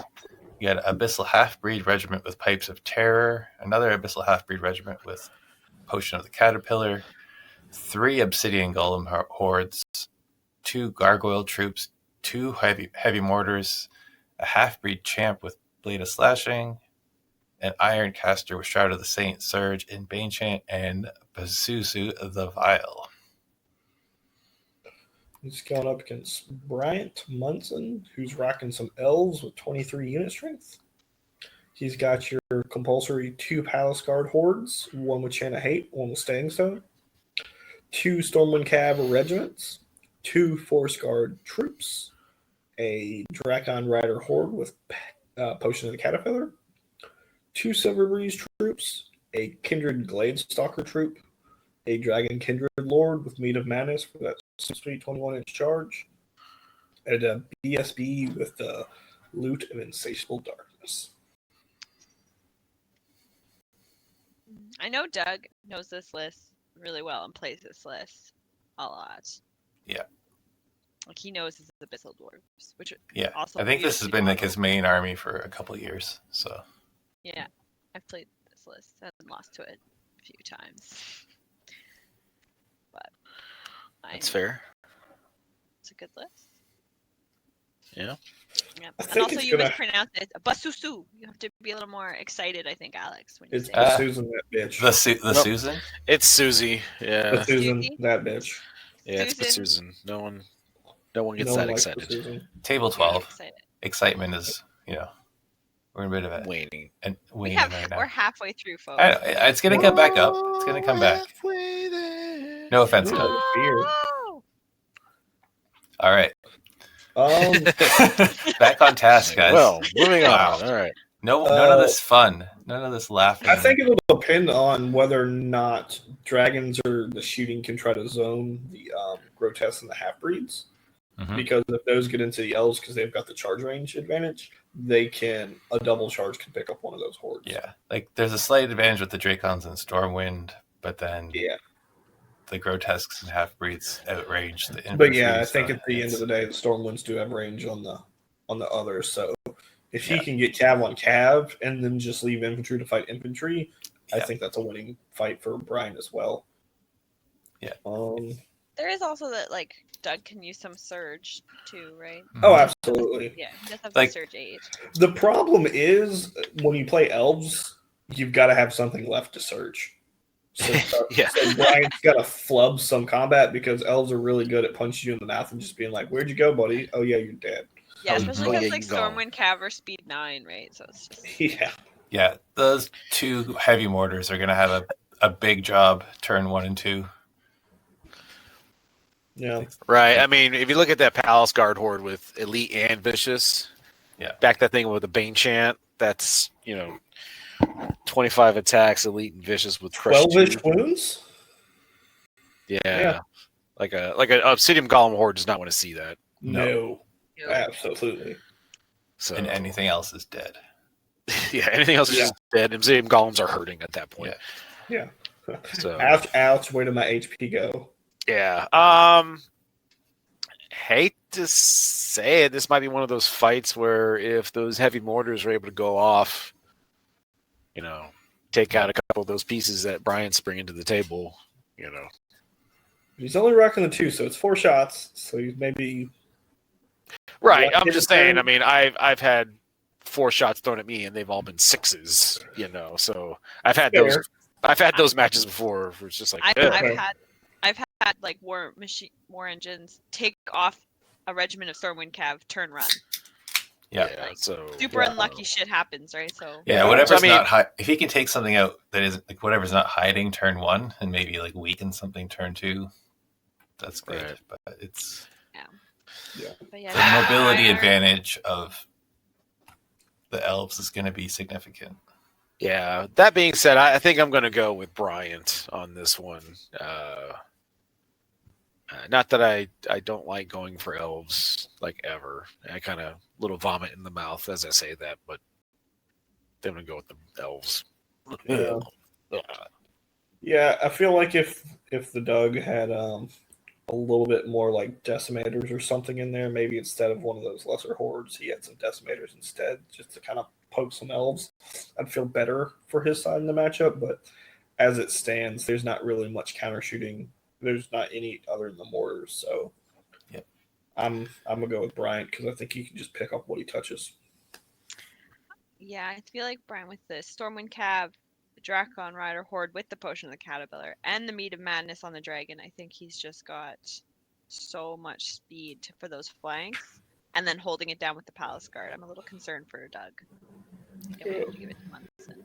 I think Doug has some ways to victory, but yeah, Bryant has an advantage here. Prove us wrong, Doug. Yeah, you can do There it. you go. You can do it. Lucky number 13. We got Anthony Fasano against Kyle Poole. So we got Dusty Bones versus Goblins. All right, I can read Anthony's. So he's got Empire Dust at unit strength 22. He's got a Skeleton Spearman Horde with Fire Oil, Enslaved Guardian Horde with Healing Brew, Mummy Regiment times 2. One's got Blade of Slashing and one has Mace of Crushing. He's got Revenant Crab Regiment with Sir Jesse's Boots of Striding. He's got Apophis, Champion of Death, Idol of Shobek, Monolith, 2 Scavenger Regiments, a Desert Swarm Regiment, how do I pronounce that? He's got a Pharaoh with the Turn Ammonite. Guard. Ammonite. Thank you. Yeah. And a Soul Stare. Snort Snazadix. So snail. All right, I'm gonna go with Kyle, rocking the Gobos. Well, rocking dinosaurs. It's not even goblins. He's rocking dinosaurs coming out of the Midwest. He's got a Fleabag Rider Regiment with the J Boots. Another Fleabag Rider Regiment. Got 3 Rabble Regiments. Fleabag Rider Troop. He's got a Mincer Mob Regiment with the Brew of Sharpness to take advantage of that nice regiment discount on Brew of Sharpness. 3 Mincer Mob troops, 3 Mobbies Pack troops.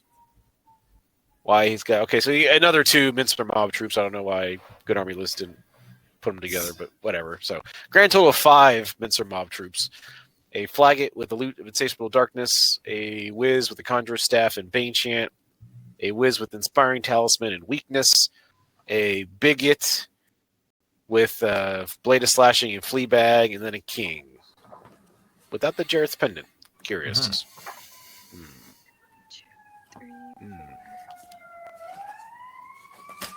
Uh-oh.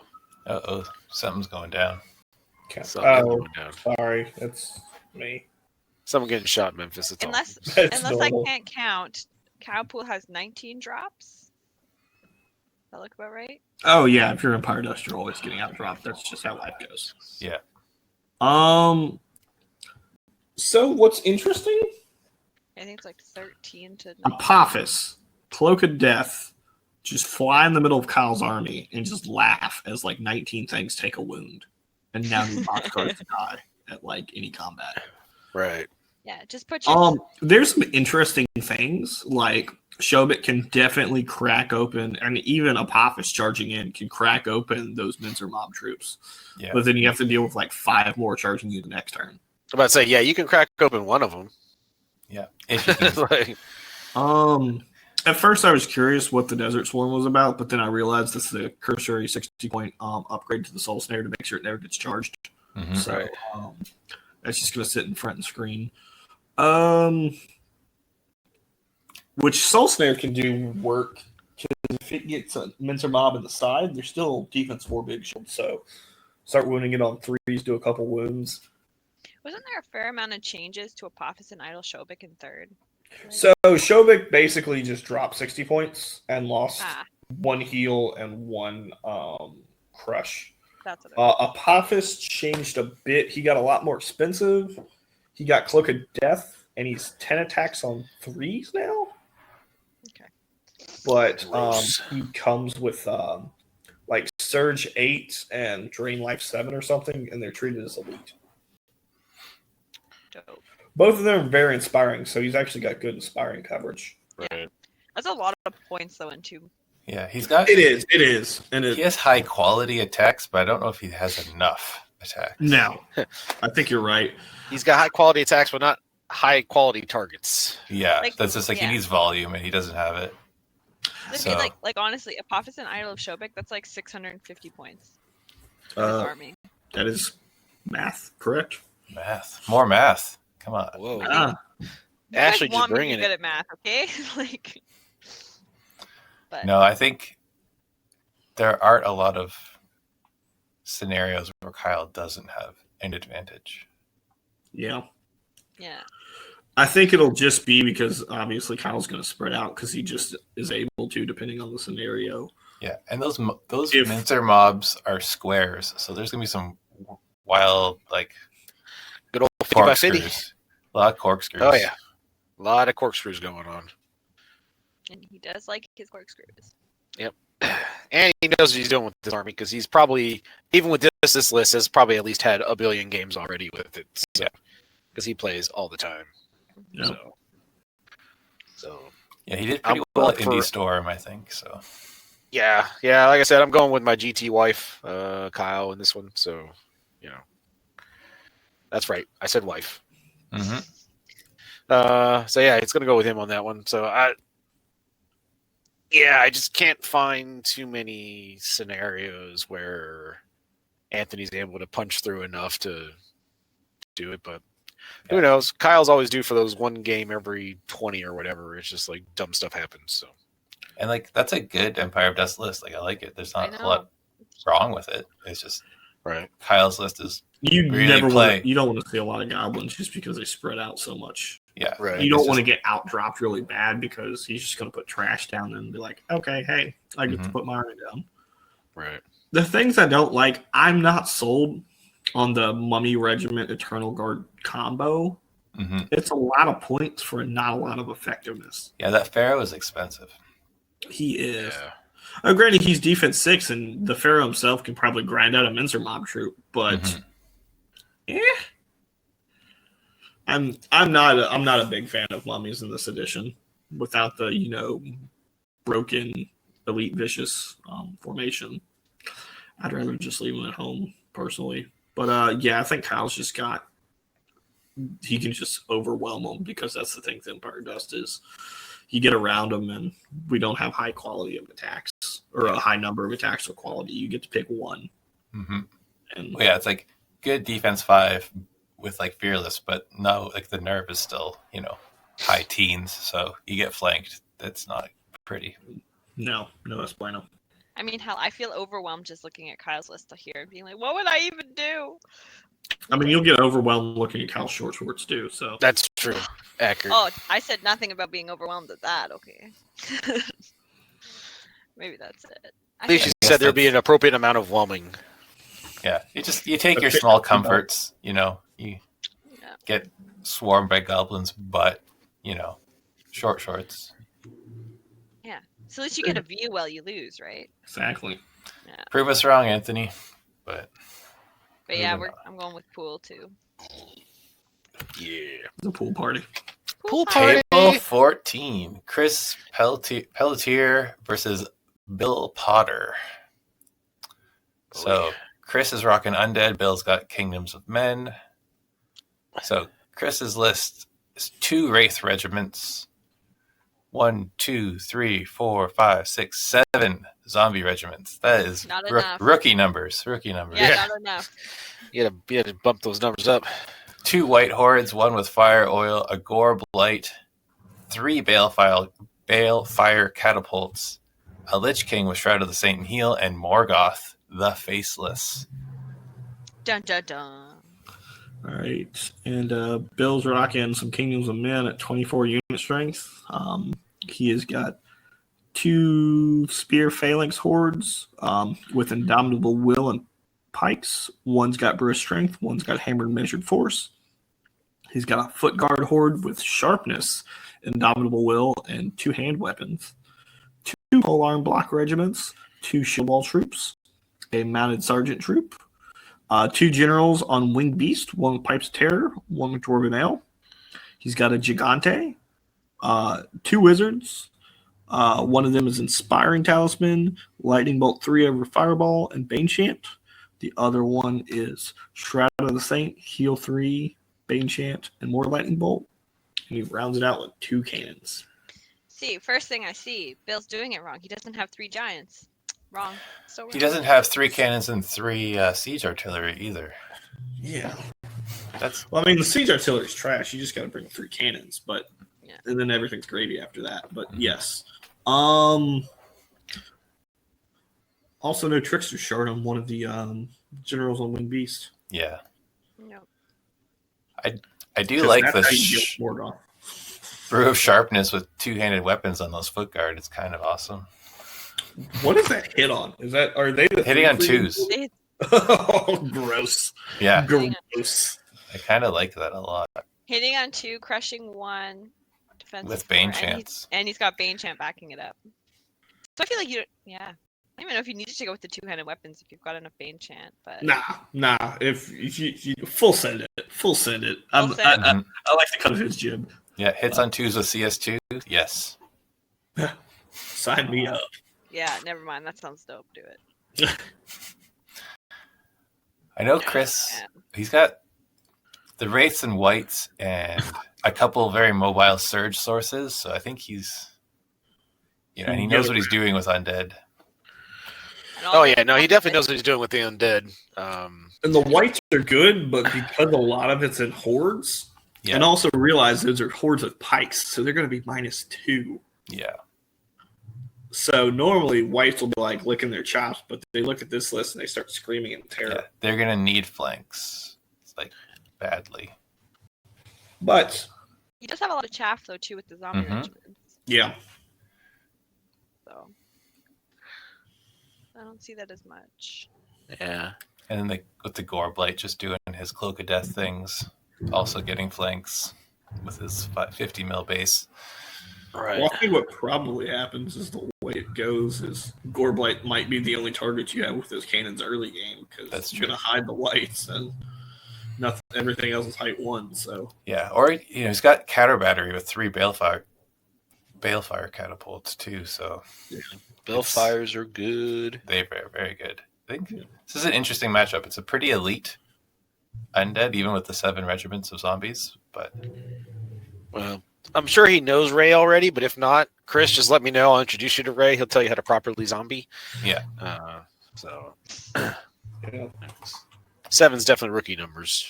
But yeah, there's a lot of men in the Kingdom of Men list, so It's raining men. Shh. There's a Not lot that- of min, but he's a lot less unit strength. It's Well, true. a I lot just there. saw that. It looks like there's a lot more, but But I think it's also like the items and the upgrades and stuff like Mhm. Indomitable Will makes the list look a lot more spread out too, right? yeah. Right. Because what are we at drops? 1, 2. But yeah, other than the mounted sergeants and generals, and I guess the giant is fast, but Yeah. I think it's going to be a game of patience. Like they're both a bit of a counterpunch kind of thing going on here. Right. Well, problem is you got that X factor of Morgoth just swinging combat, so Yeah. you know. So Bill Yeah. has 15 drops and Chris has 17, unless I counted that wrong. Oh wow. Well, you are the math expert, so Mhm. go with you. Well, no, I had to like count little things on a screen with my badass eyesight, so here's hoping I didn't get that wrong. But yeah, Fair. Yeah, that sounds about right. All right. What are we saying? I'm gonna go with Chris on this one. I think like if he can get the right charges, use his zombies right, I think he can get it. Like a couple flank charges, and I think Bill's list kind of crumbles a bit. But I do love Kingdoms of Men, so I feel a little bad saying that. I'm going with Bill for all the opposite reasons. I think Bill's army's too wide to get around and get those flank charges, and those whites not hitting on threes are not going to be effective. That's fair. What say you, Felix? Bring up a good point though with the. 'Cause I do like Chris in this matchup, however.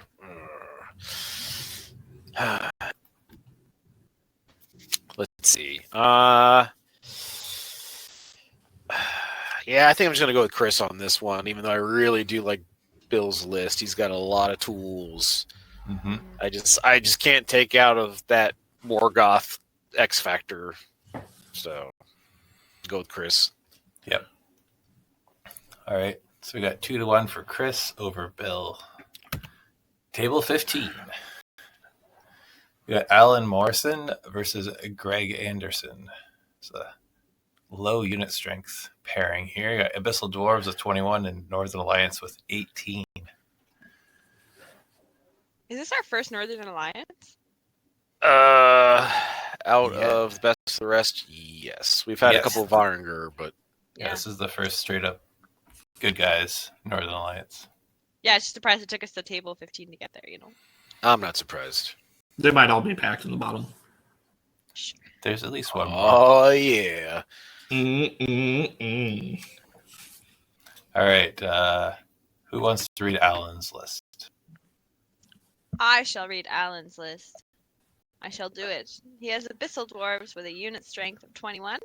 He's got 2 Lesser Obsidian Golem Hordes, 2 Immortal Guard Regiments, one with Mace of Crushing. The other one is Naked.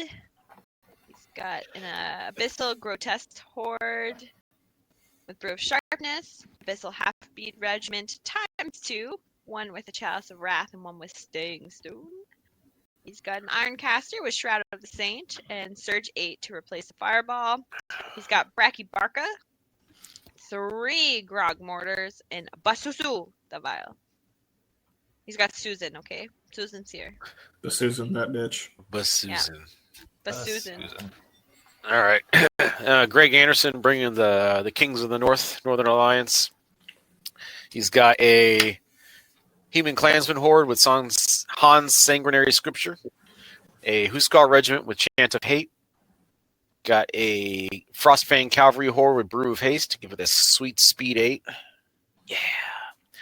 A Half-Elf Berserker Troop with Blade of Slashing, a Thunder Wolf Regiment with Makwar's Potion of the Caterpillar, a Icekin Hunter Troop with the Piercing Arrow, for some little counter chaff fire, I guess, a Cavern Dweller, a Lord on Chimera with Meat of Madness, very nice, a Lord on Frostfang with the Mace of Crushing and the Snow Foxes upgrade, a Icekin Bolt Thrower, a Ice Queen with Shroud of the Saint and Heal for a Heal 8, and a Scald with the Loot of Insatiable Darkness. So this is probably one of my more favorite Northern Alliance builds coming out this weekend with that in Masters, but definitely is different from the way I build my Northern Alliance. So Yeah. You know, it's funny you say that because to me, it just looks like he had like a starter box and like another box and just kind of put it together and made a list. Yeah, it's a There's bit of nothing one of wrong- everything. Yeah. Right. right. Like, I don't know how I feel about like a solo bolt thrower, but like, yeah, just kind of like take a little bit of this, a little bit of that, and just kind of. Yeah, the bolt throw with Right. the Icekin Hunter troop might be able to do enough for counter chaff or slow. Well, I mean, part they of it both is freeze. probably- They both Trying, yeah, freeze exactly. so they're slowing things down, which helps Frostfangs a lot. And I have elf berserkers, so Well, this is the one matchup the Frostfangs don't need it because I mean they're Yeah. sitting there with a Speed 17 8 plus charge. speed 8 with well charge, so they're outranging all the other. I mean, hammers. without it, they're already because grotesques are only speed 7, right? Yeah. Yeah. But it will help the half elf berserkers. Oh yeah, there are average. Yep. And then the cavern dweller as well. So Right. because cavern dweller is only speed 6 for a giant, Correct. and I the Lord on wonder- Frostfang is speed 7. So Right.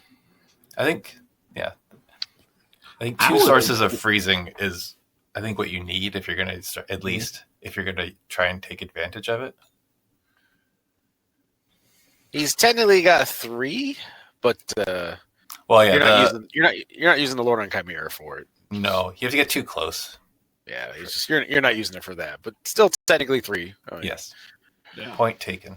But you definitely, it's one of those like, can I take the option of not taking that icy breath and just Yeah, put it on something else on him? Because Yeah. I don't think I'm ever using that unless it just happens to be one of those like I just don't have the position this turn to. yeah. The 10-inch take range advantage is of it. very tricky. Yeah, it's not fun. That said, I would have liked to have seen sharpness dropped off the grotesque cord and just call a spade and take 3 heavy mortars. Mm-hmm.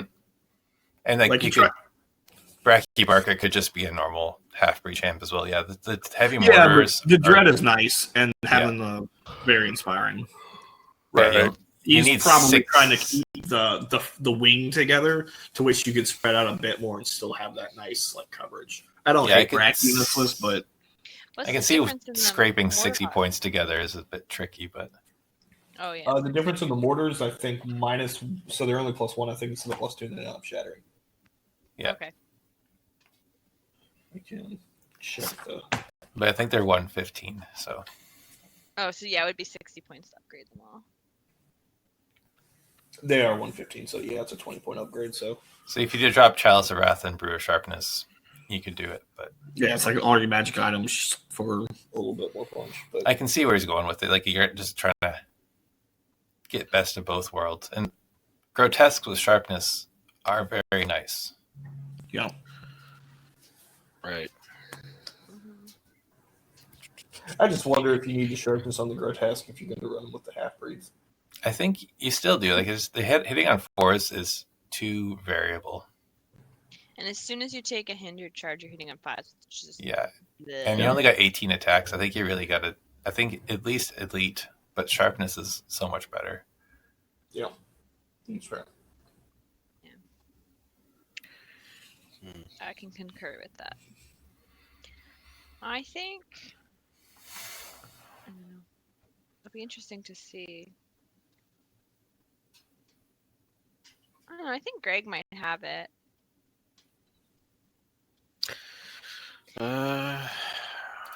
For me, a lot of it. Problem is, Greg's got a lot of tall targets, so he's really going to Mhm. have to be able to hide from those mortars. That being said, if he's able to hide from those mortars, he definitely has the advantage on this one. Mhm. But he's got 1, 2, 3 targets of at least height 4 or taller. No, sorry, Mhm. 5. Let's see, he's got the Frostfangs, the Lord on Frostfang, 5, the Cavern yeah. Dweller, the Lord on Chimera. So yeah, 4. Yeah, that's a lot more. Yeah. That's 4 targets that are at least height 4, and so yeah, He's going to be able to shoot something every turn. right. And the mortars ignore cover, I'm assuming, Correct. Yeah. so he can't hide them. He just has to literally just keep them out of line of sight. Yes, like Yeah, so literally it's like hide them. behind impassable or behind the forest or Right. So And hills You're- won't hide any of those things. So Mm. No. So basically, you're staying in your deployment zone. Right. Which is well, like- even then, maybe. Oh, what's the range on those mortars? 48, yeah. Yeah. So Yeah, no, but I mean, Or like- 60. But I mean, like to hide, you're probably staying back behind some terrain in your unit. Like you're Yeah. not being effective. Really, is No. what we're saying. So yeah, so then you just negate. And Alan wants Any you coming in grenades. slowly and piecemeal where he can control it, because Right. Is that how he do? So- Yeah. So really, I don't know. It's one of those. I guess really depends on what he wants. What Greg wants to do. If he's going to say "F it," just let the dice fall where they go and just charge on in and presume he can't kill everything in one turn, or if he's able to be more cagey. I don't know either of these players, so I don't know how they'd want to do it. But Well, Greg used to play a lot of Trident Realms, I think, and elves. and Elves. Yeah. Yeah, originally I was kind of leaning towards Greg, but the point about the mortars is Greg's already down unit strength. right, Your mortars will take off something as the game goes on. So, I mean, I just don't know, when the dust clears, is Greg going to have enough? Greg's got better quality of attacks. they got to get there though. Mm-hmm. I mean, the same can be said for both. Yeah, true. A couple missed mortar turns and Yeah, and Greg's there. And Yeah, looking his chops. But with the obsidian golems, I think Alan can maybe take a bit of a charge a little better than Greg. True. right. Well, there's not a lot of good quality other than the half-breeds and the grotesques. Grotesques. Yeah. Right. And Bracky and Basuzu can kind of throw in some extra. Oh, yeah, there is Bracky and Susan, so you can just tag team with those two fucking and just kill Susan, it. man. Yeah. Susan, that bitch. Uh, I think I'm going to go with Morrison just because I hate Suzu that much. I really don't like Suzu. right. But yeah, I think the two characters will be able to chip into a combat and help just pick something up in one go. I'm gonna bank on Alan's dice not getting hot this game. I'm gonna go with Greg, fellow Northern Alliance. All right. Bring her What do you in. say, Ashley? I'm sticking with my first choice, Yeah. Greg. Greg? All right. 2-1 Berg. for Greg. Or Berg. table 16. Okay, you guys start reading. I come back. Joe Borghese and Sam Nordberg. Undead versus Kingdoms of Men. I think Joe is also a member of the Knights of the Mid Tables. And I had the pleasure of playing Sam Sounds at about Crossroads this year. Oh, cool. But he is playing dwarves, and this is a new list for him. So Joe, with his undead, he's got 2 Soul Reaver infantry regiments, one with Brew of Sharpness, awesome. 1 Soul Reaver cavalry regiment with Sir Jesse's Boots of Striding, a werewolf horde with Staying Stone, a skeleton warrior horde, 2 Revcav troops, a white horde with Healing Brew, a Lycanus, Morgoth, Revenant King with Undead Horse and Surge, and another Revenant King with Loot of Insatiable Darkness and Horse. All right. And then who's Alrighty. Sam's list? I'll go with Sam. He's got a unit strength 29, a little more respectable in terms of unit strength numbers for Kingdoms of Men. Mm-hmm. Got the Foot Guard Horde with 2-handed weapons, which I'm presuming is just giving some crushing. Defense 4, Yeah. Crush 1. Right. So 2 of those Foot Guard Hordes with the 2-handed weapons. 1, 2, 3, 4, 5 Spear Phalanx regiments with pikes. That's a lot of phalanx in Nice. there. Really gonna not really give a crap about those Revenant Cav and Soul Mhm. Reaver Cav and Ugh. 3 Fanatic troops. 3 generals on Winged Beast with Blade of Slashing, Mace of Crushing, and Trickster's Wand. The ubiquitously named hero got 3 heroes mounted on a horse, and then an army standard bearer with Loot of Insatiable Darkness.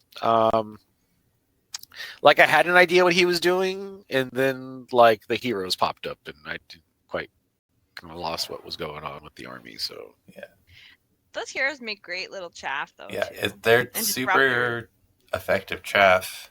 Just Mhm. chipping in. They can disorder, not reliably, but they can disorder. Right. Those I spear am presuming phalanx, they're not mighty. no, they're not mighty nor inspiring. So I they knew, really, yeah. I figured for 65 points with a horse, they're not inspiring. But Yeah. But I mean, I prefer the hero on Pegasus so much more because then you score. So like, right. but then you can't take 3. So He's also 15 points more expensive. And you don't have 360 charging, which at some point you're just like chaff, and I'm just wanting to go and yeah, sometimes you just need to get in the way. I think those spear phalanx regiments with pikes are That's actually pretty good. super. Yeah. They're going to be a problem.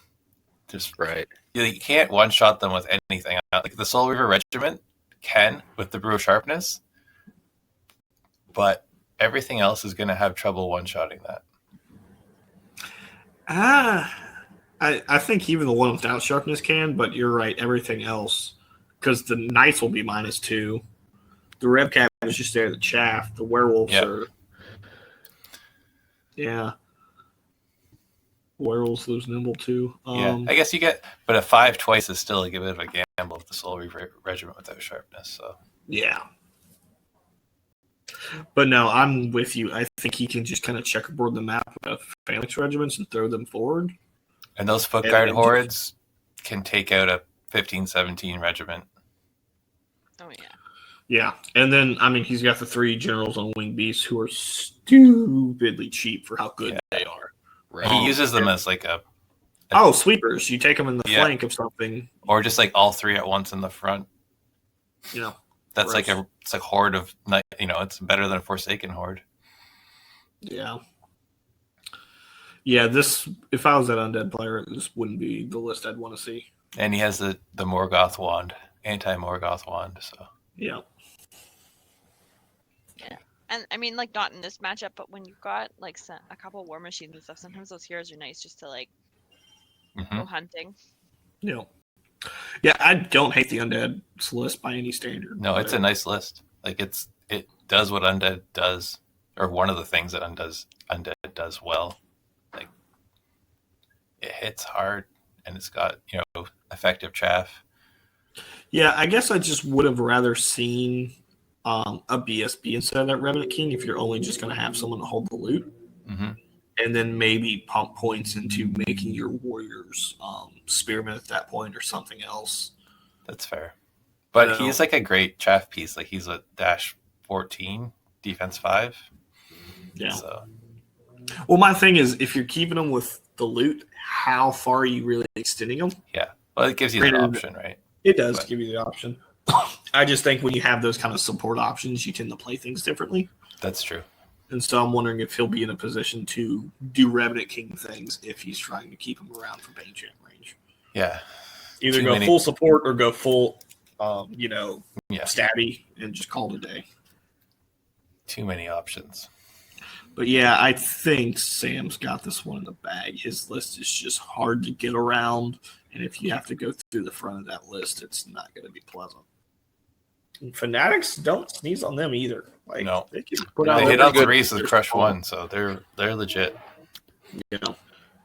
And he's got the 29 to 21 unit strength too for Sam, right? So right.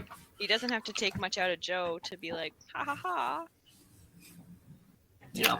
Yeah. I think I'm going with Sam here on this one too. Plus, I went against the last Kingdoms of Men, so gotta stay loyal,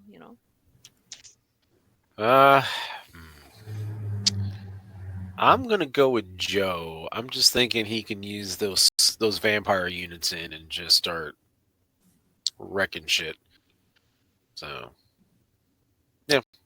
All right. Fine. Simple. Be that way. Always the contrarian. Yep. No, I'm not. Sorry, you keep going last.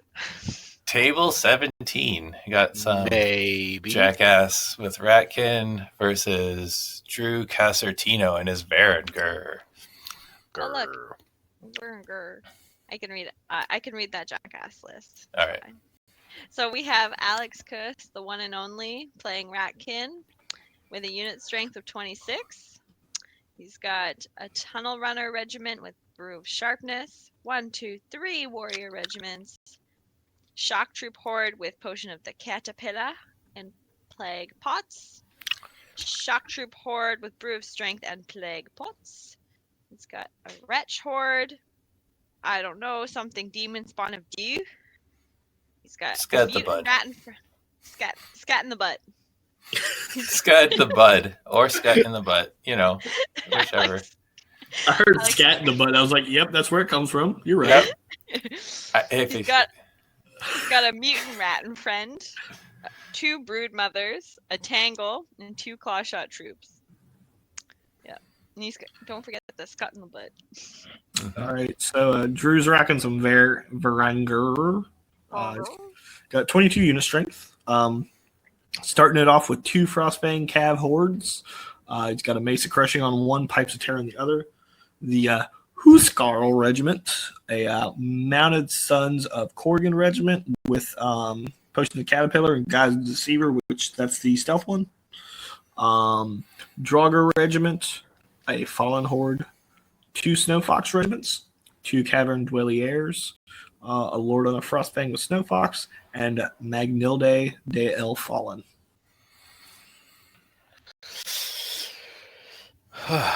Yeah. Well, I mean, that Alex guy, he's like never played Ratkin, so he's pretty much screwed, okay? Yeah. Has no Okay. clue what he's doing.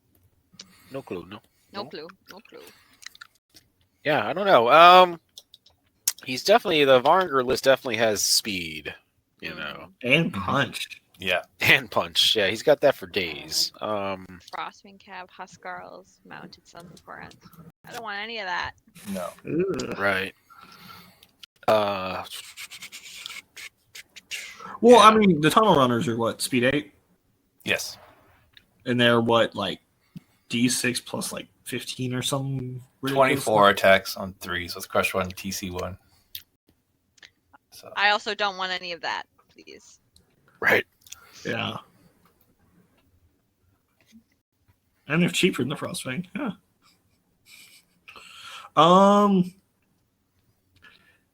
You just gotta hope that the Tunnel Runners can steam through whatever you're trying to hit, and then he might get held somewhere. Because the thing is, everything he punches, he will kill. yeah, his hammers out hammer everything. Like, I you have. just gotta hope that you give him no better option than goading him into a charge on the turn that you have your plague bots up.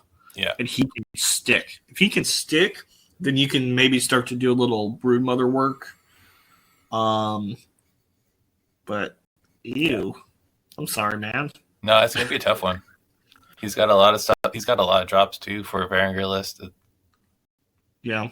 Magnil's always a bitch. Like she's trouble. Yeah. Lord and Frostfang hits like a dragon. It's a tough matchup. Yeah, you guys are really close in drops. He has 12, I think. Yeah. I think basically it's going to boil down to is can Drew one-shot things? Mm-hmm. Yeah. If he one-shot things, it's going to turn badly for Alex. Like Devlin was saying, if he manages to charge you when you got your plague pox up and you don't die, Mm-hmm. it's going to go badly for him. It's the Alpha Strike conundrum, Yeah. If you can kill what you need to kill in your first round of combat, you're good to go. If not, yeah, you're probably dead. Yeah. Yeah, I agree So- with that. Ow. Maybe one of those. Does he get to charge what he wants to charge? When And, I like, want, that's when he wants to charge it. This is another one where like first turn's gonna make a bit of a difference. Yeah. Because like if he I gets think to go if you can first, get up and kind of get into terrain and kind of brace yourself, you Yeah. might be doing a little bit better. yeah, because if he gets to go first and say this is how it's gonna be, then, I don't know. Terrain doesn't freaking matter because he's got 2 Strider units and then the thing with Cavern Caterpillar. Dwellers. He's got 5 Strider regiments. Oh, Motherfucker. why does this guy just play Force of Nature? God, what a dick. Yeah, a lot of the Varnger list doesn't care about it doesn't care about terrain in terms And then 4 Pathfinder units. Yeah. So hindered charges will not actually exist. It's find the two walls on the table and just like hold them for 2 Yeah. life. And pray that the Frostbane aren't coming. Well, the problem is the Lord on Frostfang and the Cavern Dwellers don't care about the walls. Good Yeah. jeez. It's just like I'm just gonna say I'm sorry, Alex. No, it's Okay. fine. This is going to be a Just good matchup. I think you're gonna have fun. Like I'm sure it'll be a fun game. I'm sure it's gonna be a bloody game. Every good submarine story starts somewhere. that is true. Yeah, that's true. You got to go to the kiddie pool sometime. Yeah. You can come Watch play out, with it's me warm down down there. there. Usually it's Sunday morning. That's my problem. But yeah, I'll take Saturday mornings. Gotcha. Why not? All right, so Alex, who do you think is gonna win this match? I'm going with Drew. That's a really good list. So So how Canadian of you? What can you do? Yeah. Like, oh no, you sir. and No, the you and the too. the general on the other side is highly unreliable. Fair. Question mark? Hmm. Let's see. Let's just make it 4 for Drew. Just move on. Yeah.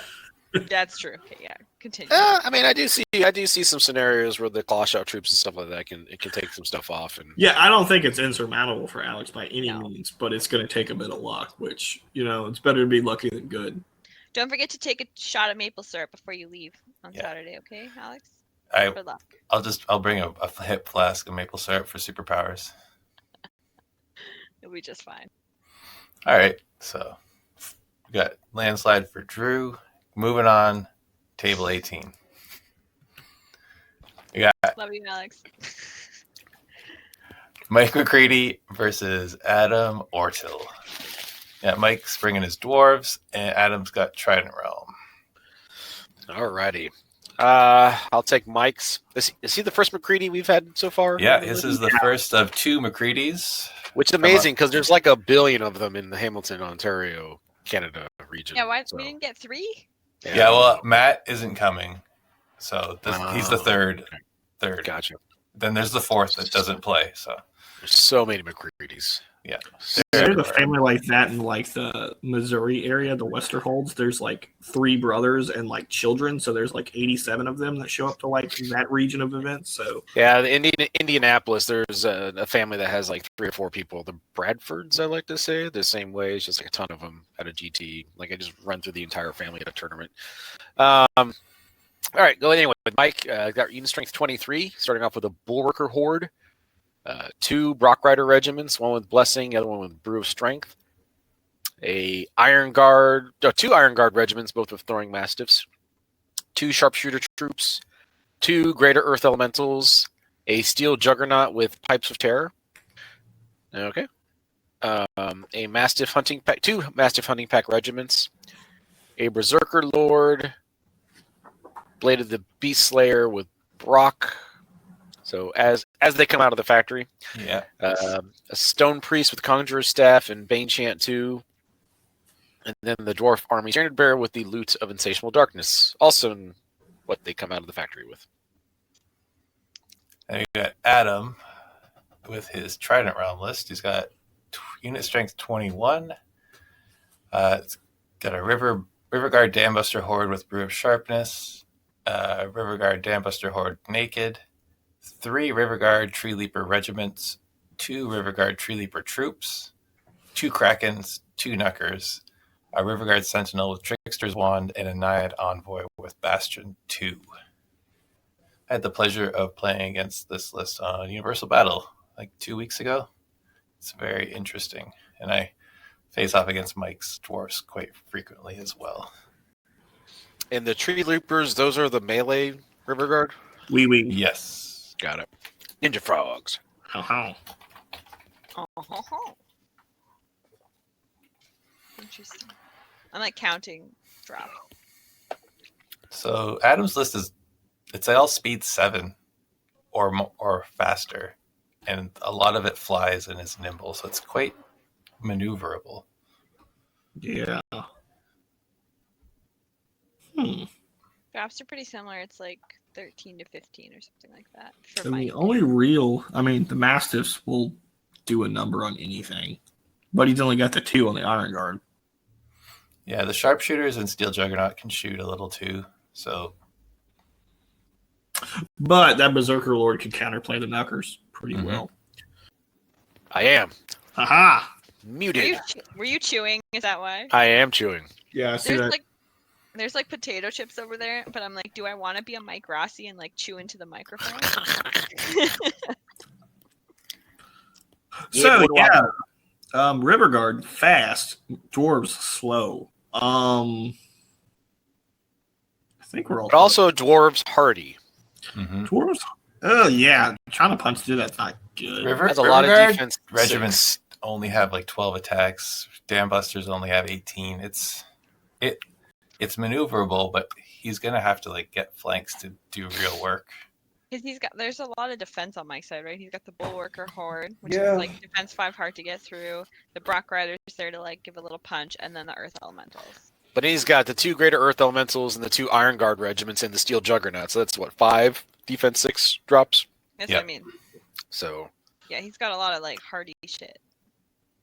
And then he's got the Mastiff. He's only got 2 Mastiff funding pack regiments, but depending on the stuff, it might be enough to set up, the counter charges that he wants, or allow the charges he wants to get charged, Yeah, Well, I prevent think the double charges. problem is, Right. like, Adam's got a good list if you're going to throw bodies out there and then kind of run away with the objectives. Right. He's not out unit strengthening Mike. So unless it's something like I'm going to run up and grab loot tokens and run back, Adam's got an uphill battle here. Yeah, it's gonna be tricky to win like an actual fight against the dwarves. Yeah, because he doesn't even have Bane chance, so he's just praying. Because Dam Busters are 1-1? Yeah, they might be 1 and 2. That would help. But Let us see. But if it's TC, you've still got enough things to like. You've got some things to knock out the TC before they hit anything important. Dam Busters are they're 1-2. Yeah, With Strider. Okay. Which helps a little bit. but it's 18 on 4s, so So 9 hits. That is on 4s, yeah. Wow. Wounding on 3s, so Yeah. Well, the one horde's going to hit on 3s, Mhm. but to the same point. but Now, the only thing that I think he could hope for is to maybe hope Mike sends his Berserker Lord after the Rearguard Sentinel? I don't know. It's that Sentinel, besides the Trickster's one, it's kind of like, I don't know what he's doing there. He's got Duelist, which is nice. So he could probably go after that Stone Priest if he can get himself in position, but yeah. Yeah, it's very maneuverable, so he may be able to do some things that Mike doesn't expect. Right. But Mike he wins the durability and the counter punch, I think, battle. Yeah. I'm going to go with Mike on this for myself. Yeah, same. I just don't think Adam's got quite the punch needed, kind of crush through everything. It's a cool thematic list, but I don't. Yeah, at the end of the day, I want to see it on the table, that's for sure, because I think yeah, it could look Love awesome. me some Ninja Frogs. Yeah, Ninja Frogs and like deep sea monsters. I'm in. Right. Yeah. Now, like I said, there's some scenarios like loot or something where I can see him, hopping up and grabbing tokens and running away. But Yeah. It's gonna be tricky. I think Mike's got this. I think that like Adam has some punch, but like not the Thunderous Charge. You're gonna get it like once. You're not gonna do enough damage to like really take much off. So I think Mike has it. And I think this is the one scenario to where if you have enthrall, you don't really want to use it because you're like, oh crap, the dwarves are now in charge range. What do I do here? You want to speed dwarves up? No. No. So, okay. Table 19. The other McCready. John versus Devlin. Elves versus Empire of Dust. So I'll read John's list just because I can't read my own. John's rocking some elves. He's got 22 unit strength. He's only got 1 Horde of Palace Guard with Meat Madness for a 13-inch charge, but he pairs that with a Tall Spear Horde with Hammer of Measured Force. He's got 1, 2, 3 Kindred Archer regiments a Dracon Rider Horde, a Dragon Kindred Lord, a Dragon Kindred Lord, and 3 Lords on Dracons. I have dubbed this list the Asshole Air Force Oh, I like in that. our local group. It's I was like, okay, this is the thing. This is the thing. What the fuck? yeah, That's fair, yeah. yeah. So this is what happens when you take archer hordes away from elf players. John was running 3 archer hordes last edition, so not anymore. I'm gonna be real with you. I would rather face this than 3 Archer Hordes. Yeah, it's actually a bit more of a game. Right. A bit more. So Devlin, Sure. our co-host here, is rocking Empire of Dust with 19 unit strength. He's got a skeleton spearman horde, a skeleton warrior horde, a revenant cavalry regiment with brew of sharpness, enslaved guardian horde with pipes of terror and wind blast, and another enslaved guardian horde with wind blast, 2 scavenger regiments, idol of Shobek, soul snare, 3 Empire of Dust balefire catapults with scarab jars, Yeah. 2 cursed high priests on horses with surge 8 and drain life 7. Ugh, so expensive. Yeah, What, my priests are just life. that's a tax. I mean, Both really, but yeah, Chris High Priest is like, wow, Yeah. they're good, but man, you're paying for it. Yeah. Yeah, we don't have any other surge options, so I'd really like a cheapy like necromancer option, but we don't get it. So, and it's our only option with spells, so it's just like, do you need to take surge? Do you need to take drain life? Well, it's going on the same person. So Devlin's catapults will have good targets. Yep, and that is the prayer. My list is I'm always down on unit strength, so I'm hoping to remove it before you touch me. Yeah, and you're facing off against a low unit strength army, although it's very mobile, so depending on what kind of scenario it is. Devlin actually has less unit strength than John. Yeah. Yes, but John's 22, which is relatively low Relatively. in the grand scheme of things. In the grand scheme of life. It's lower than 60, that's for sure. Yes. Yeah, it's just very mobile. Hopefully it's not something like rat raised or something where you just get up, take it. Oh, I hate Raise so much. I like raised, but it's just like there's some armies that it's definitely. Oh yeah, no. If I play this army in Raise, it's auto loss. Like It's I'm just oh like my God, not even. Yeah. just run up, take everything, run away, you're done. Because yeah, basically I'll have to sit on my 3 tokens, and then he'll just gang tackle me with like 3 dragons and one of the hordes that's on the token. Just be like, oh, I have this. You made this. I made this. It's mine now. It's mine now. Actually- Yeah. Yeah. Oh goodness. Yeah, that's just so much fun. I don't want to play this list either. Good thing me and John aren't always on the same caliber. So. Yeah. So yeah, it's going to boil down to, can I take off a dragon before it gets to my lines?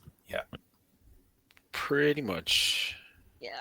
Yeah, you're going to have to start removing things. If I can get him into any kind of prolonged combat, Oh yeah. I'm Definitely. going to grind better. Yes. He doesn't want that though. So No, he So will doesn't. he let you get that? Yeah. Yeah, it's about I mean, the who's... first time he bounces, like whatever hits me is going to get drain life 23'd, and then I'm going to be like, "What wounds did you do? I don't know. You're dead now."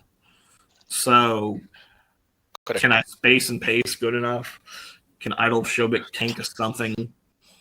Yeah, we'll see what happens. Yeah, tune It in next will be Saturday. interesting if it's a high objective game. Usually I don't like those, but I think he's got to use his entire army to be aggressive against me. So I might be able to kind of castle somewhere and see what I'm given. Yeah, this is going to be very, take a shot. It's going to be very scenario dependent. Yeah. Yeah. Don't forget to Yeah. bribe the TO the night before, okay? Ooh, there you go. There you go. We'll see. But it's not an unbeatable list. It's just presents some pretty significant challenges in certain scenarios. Agreed. I think it's I Well- can't vote against my teammate, so I'm going with John. So, sorry. I'm Devlin. going for Devlin in this one. Ha! Proud of you, Felix. I'm going with John. See, What? I'm just backing my fellow Americans. Yeah. Now, Team Kernader. All right. Table 20. We have Zess Williams Zesty. with his undead versus Matthew Vermeeren and his orcs. Another Canadian in the tournament. One of many. Man, And, one of many, yes. I'll take Zess's list. He's got 2 Revenant Cavalry hordes, one with Pathfinder and one with the J Boots. Ugh. He's got 2 Soul Reaver Cavalry regiments with Wine of Elvenkind and Brew of Haste. Again, yeah. 3 Soul Reaver Infantry regiments, 1 naked, 1 with Fury, and the other one Blessing of the Gods. That's what I feel. 3 Necromancers, all with weakness, 1 mounted, and the other 2 with Bane Chant. Then an undead army standard bearer with a loot and mounted on the undead horse. Ugh. This is Zest used to take like an all cavalry, like all Soul Reaver and Revenant. Yeah, he did like Cavalry. quad Soul Reaver Cav and then 4 I feel like I need to shower Rev after I Cav read regiments with Like, like, I just feel dragons. dirty. So like this. things have changed. But He, yeah. This has been a refinement process for Yeah. him. Yeah, This is a but it's still. this is a problem. This oh, that is- poor orc player has no long axe. Yeah. You poor bastard. Anyways, I shall read Matthew's list. He's playing his orcs, unit strength of 27. He's got 1, 2, 3 young ass regiment. Just a young ass. Young ass. Meow. Young ass. All right. Take a shot. What else Yeah. do you see over there? Young axe regiment. 2 axe Hey. regiment. He's got a gore chariot regiment with Sir Jesse's boots of striding. 1, 2, 3, 4 more axe I've got her now, boys. troops. A fight wagon regiment with the potion of the caterpillar. 2 war drums, a gigante, a skulk outrider troop, a crudger with blade of slashing, the bloody banner, an orcish skull pole, God Speaker with Shroud of the Saint, Bane Chant 2 to replace Fireball and Heal 2, and then he's got a God Speaker with Conjurer Staff, Bane Chant to replace Fireball and Heal 2. So there's a lot of ass in this list. Okay? Yeah. Right. So that bloody banner ain't doing shit this game. No. No, not really. This is gonna hurt. Matt. The thing though is, all of Matt's shit is like Super cheap. super cheap. Yeah. So it's like, all right, Zess hits it, and then Matt just goes, all right, now I'm going to gang attack you with 6 units. Right. Yeah. I mean, the Soul Reavers aren't terrifying anymore if you ground them, because they're only 1 and 1. Mm-hmm. Yep. But it's a lot of defense 4 in Matt's list. The Morax True. and Yogax are all defense 4.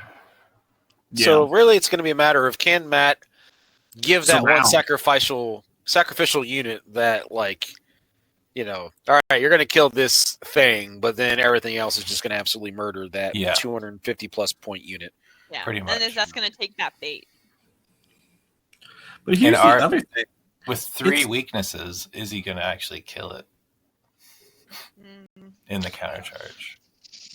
Maybe not, but he's got all of his unit strength is in 7 units. Mm-hmm.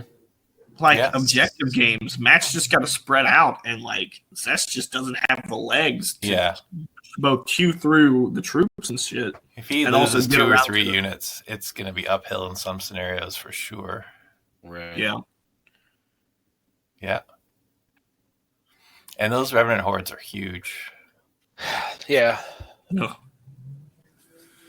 Hence the Pathfinder and Strider items. Yes. Yes.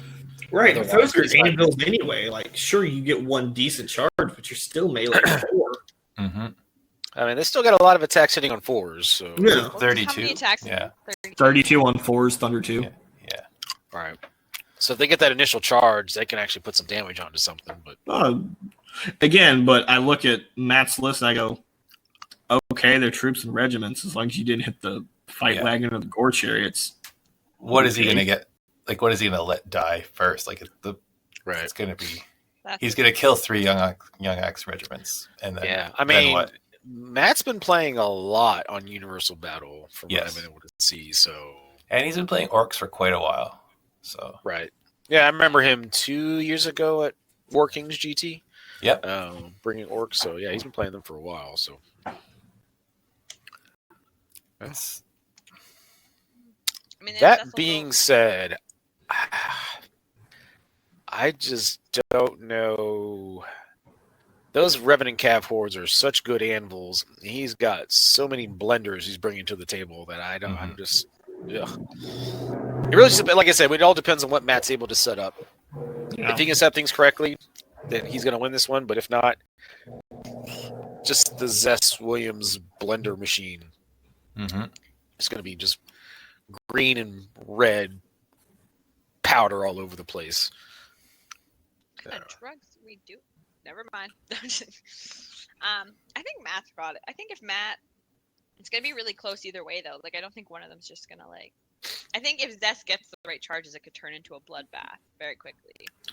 But I think Matt could negate it with the amount of units he's bringing. Yeah, I think Matt's gonna have a sneak out objective win and lose real bad in attrition to make it like one of those like 12-8 wins. Yeah. Been there. This is blackjack, right? Like it is blackjack, yeah. So it's blackjack.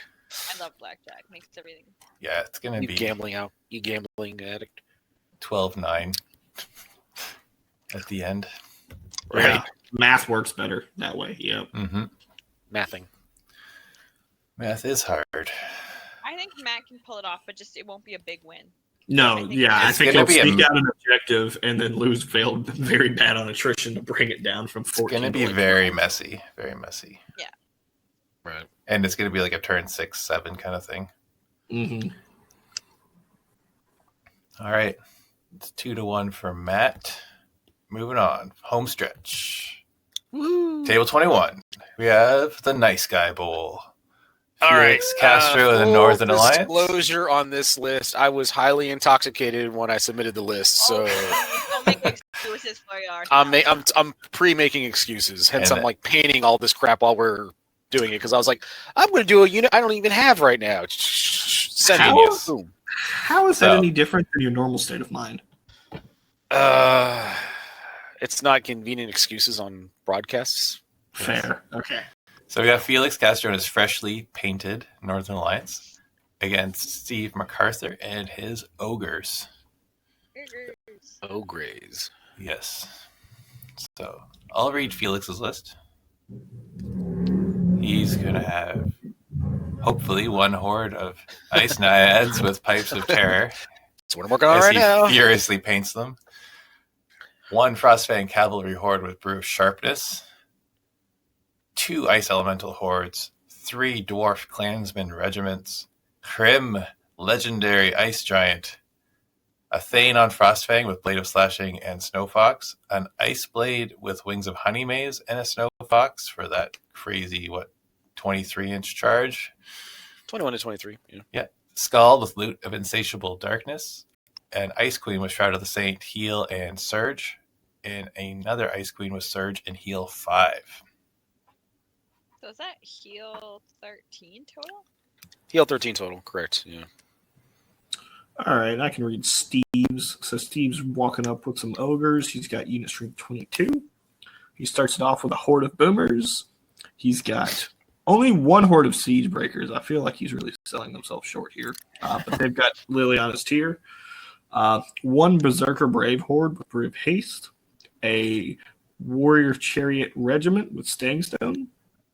2 shooter hordes, one with Blessing of the Gods, one with Piercing Arrow. Un Gigante, 2 Red Goblin Scout Troops. 2 Warlocks, one with Conjure Staff and Drain Life 5, the other with the Boomstick. a BSB, and the Boomer Sergeant with the bog standard Inspiring Talisman. So, this is an interesting fight because you both want to punch. Although he's kind of leaning more into the shooting, which normally I wouldn't agree with for ogres, but it kind of works in this matchup. Yeah. Yeah, it definitely works for. Those shooters are definitely what I am worried about. Yeah, I mean, if he doesn't have good rolls at shooting, because what you're supposed to hit 6 times, maybe wound 5, you should be able to heal that off. But if he gets hot and picks something up, then you're like, well, shit. Yeah, if he gets a good first and second turn of shooting before. Right. It's like, there goes my punch. See you guys later. Have a nice time. Yeah. But you can definitely grind nicely. Yeah. And your Frostfang will pick up anything on his side pretty effectively. Mm-hmm. Yeah, you get like 15 wounds damage. Against defense 5, yeah, you're talking about 15 generally. With them being speed 6, though, the Frozen doesn't help you any. Who, the Boomers? Or Well, I'm saying with him being speed 6, like trying to get slow him down the speed to where they can't charge you if you get in just in shooting range, so you can still charge you because he's only going. Yeah, but the Berserkers and Warrior Chariots and the Giant are all fast, so yeah. So I have rarely found the Frozen stuff to really come into play, so I'm not too worried about relying on it because it just never. Oh yeah, it's just scoot and surge. Yeah. Yours is all very short range too, so yeah. Right. Good old Flim the Frost Giant just coughing on people. Yep. Frostcough. I've got the black lung pop. Got the black lung, Daddy. Steve, yes. I know not many people like shooter hordes, but Steve gets good use out of them, consistently. He knows what he's doing. And he's been fine-tuning this list for the last year or so. Right. Yeah, that being said, I am super excited because I met him at King Beyond the Wall last year, and he's a really super cool guy to talk to and hang out with, and I'm really excited to get a game in with him. So yeah, consistently pretty stoked. Good sport, and it's a good game always with Steve. He's like the not McCready's, Yeah, I've been able to. What's happening? There's like a billion McCready's, and so yeah, you'll see. Just okay. Yeah. He's their third Everyone else cousin in the cast is like, what are they talking about? We're like, yeah, as 3 out of the 4 members are just knowingly like, yes. Yeah. Fair. Yeah. But I do like Steve's list though. I'm always a big fan of ogres, so yeah. I abandoned Northern Alliance because I could not get them to work. So, I'm really stubborn, so we'll see how this works out. Although I did famously not be able to pilot Basileans for huge chunks of the year last year and still stuck with them, so we'll see. Yeah. I don't know. This is more your speed. I'm gonna give it to Felix. I think he'll be able to take a charge or two and just be able to counterpunch. And I just don't think the shooter hordes will be that effective. I'm gonna go with Steve, but it's gonna be like every game with Steve. It's gonna come down to turn 6 or 7 and be wildly entertaining. Right. I think I gotta go Steve too. I think he can pull it off. Love you, Felix, but I think he can pull it off. And I too. Well, yeah, what do you pick, Felix? We're talking about Steve pulling things off here. Hey, yeah. Let's see. Yeah, I'm gonna go myself. Got to defend the Americans. Yeah, every Canadian. USA. I'm pretty sure everyone that keeps coming down to a Canadian versus an American, me and Alex are like the Canadian, obviously. Except my matchup. I gotta go with American on this one. It would be anything else. So. I mean, we've been infighting for centuries. We've got this down. Yeah, exactly. You know, too nice to know how to fight. I'm sorry about this. Oh, okay. All right. So moving on. Moving on. Table 22. Yes. We got Jake Chibata versus Ashley Mowat. Charapika. But I gotta throw that out for Noah. Carpeggio. Carpeggio. All right, Jake's got undead, and Ashley's rocking elves with ogre allies. Don't make that sound at me. I was just hoping to see Kingdoms of Men. That's all. Yeah, no judgment, just judging. If my giants were done for me to run 3 giants, I would have, but I don't have things done, so elves it is. Whose fault is that, Ashley? Brindley's. Okay, blame Brindley. I'll take Jake Cherapika's. He's got undead, unit strength 22. He's got a zombie legion with the undead rats, 2 zombie troll hordes, a werewolf horde with the brew of strength, 2 wraith troops, 2 ghoul troops, and then a 3rd wraith troop for. Okay, whatever. So 3 wraith troops and 2 ghoul troops, a white horde, a vampire lord on undead dragon with Han sanguinary scripture and surge 8, a necromancer with the inspiring talisman, the vicious zombie melee aura, drain life 5, then a lich king with the conjurer staff, bane chant 3, and drain life 7. Okay, someone else read mine. Devlin? Okay. Ashley is rocking elves with ogre allies. Disgusting. She's got unit strength 22. Gross. She's got a horde of palace guard with the staying stone. She's got a horde of tall spears with the fire oil. A 2 Stormwind Cav regiments, one with boots of striding, one with chain of hate. A kindred archer regiment. A lord on Dracon with meat of madness. An 11 king on a horse. Another elven king on a horse. An archmage, which is on the wrong column, with heal and bane chant. Another archmage with boomstick and lightning bolt. And then she allied in a gigante, a ogre hunter horde with a crocodog, and an army battle standard bearer. Yes. All right. I just want to start and say it seems like Jake loses every time he challenges someone. So Ashley, I mean, that's probably not wrong. Also, I think the more important battle that goes on is who wore it better, because our outfits we've been planning for a while. Oh. Yeah. Well, so there's some subtext here. Mm-hmm. There's more going on than just the table, the game. We're ready. So. Gotcha. Yeah. Isn't there always subtext with Jake's challenges and stuff like that? I mean, have you seen Jake? He is subtext. That is accurate. So the question is, are you actually going to be wearing, pink and like baby blue, like shorts and t-shirt? I don't know. I cannot disclose over right. the interweb. I can send you pictures later, but I'm not going to disclose it over. Whoa! I don't think you should be offering to send anybody pictures. Red alert, Brindley! Red alert! It's definitely gonna. You're getting some naked something. No, I'm just kidding. What? JK. Anyway. All right, so back to gaming. The serious business that we're here for. So, playing with toys, got it. Yes. I mean, it does stuff. Mm-hmm. Yeah. We rolled dice. Did you know that? You only took 1 Palace Guard horde, so that's clearly suboptimal. Yeah.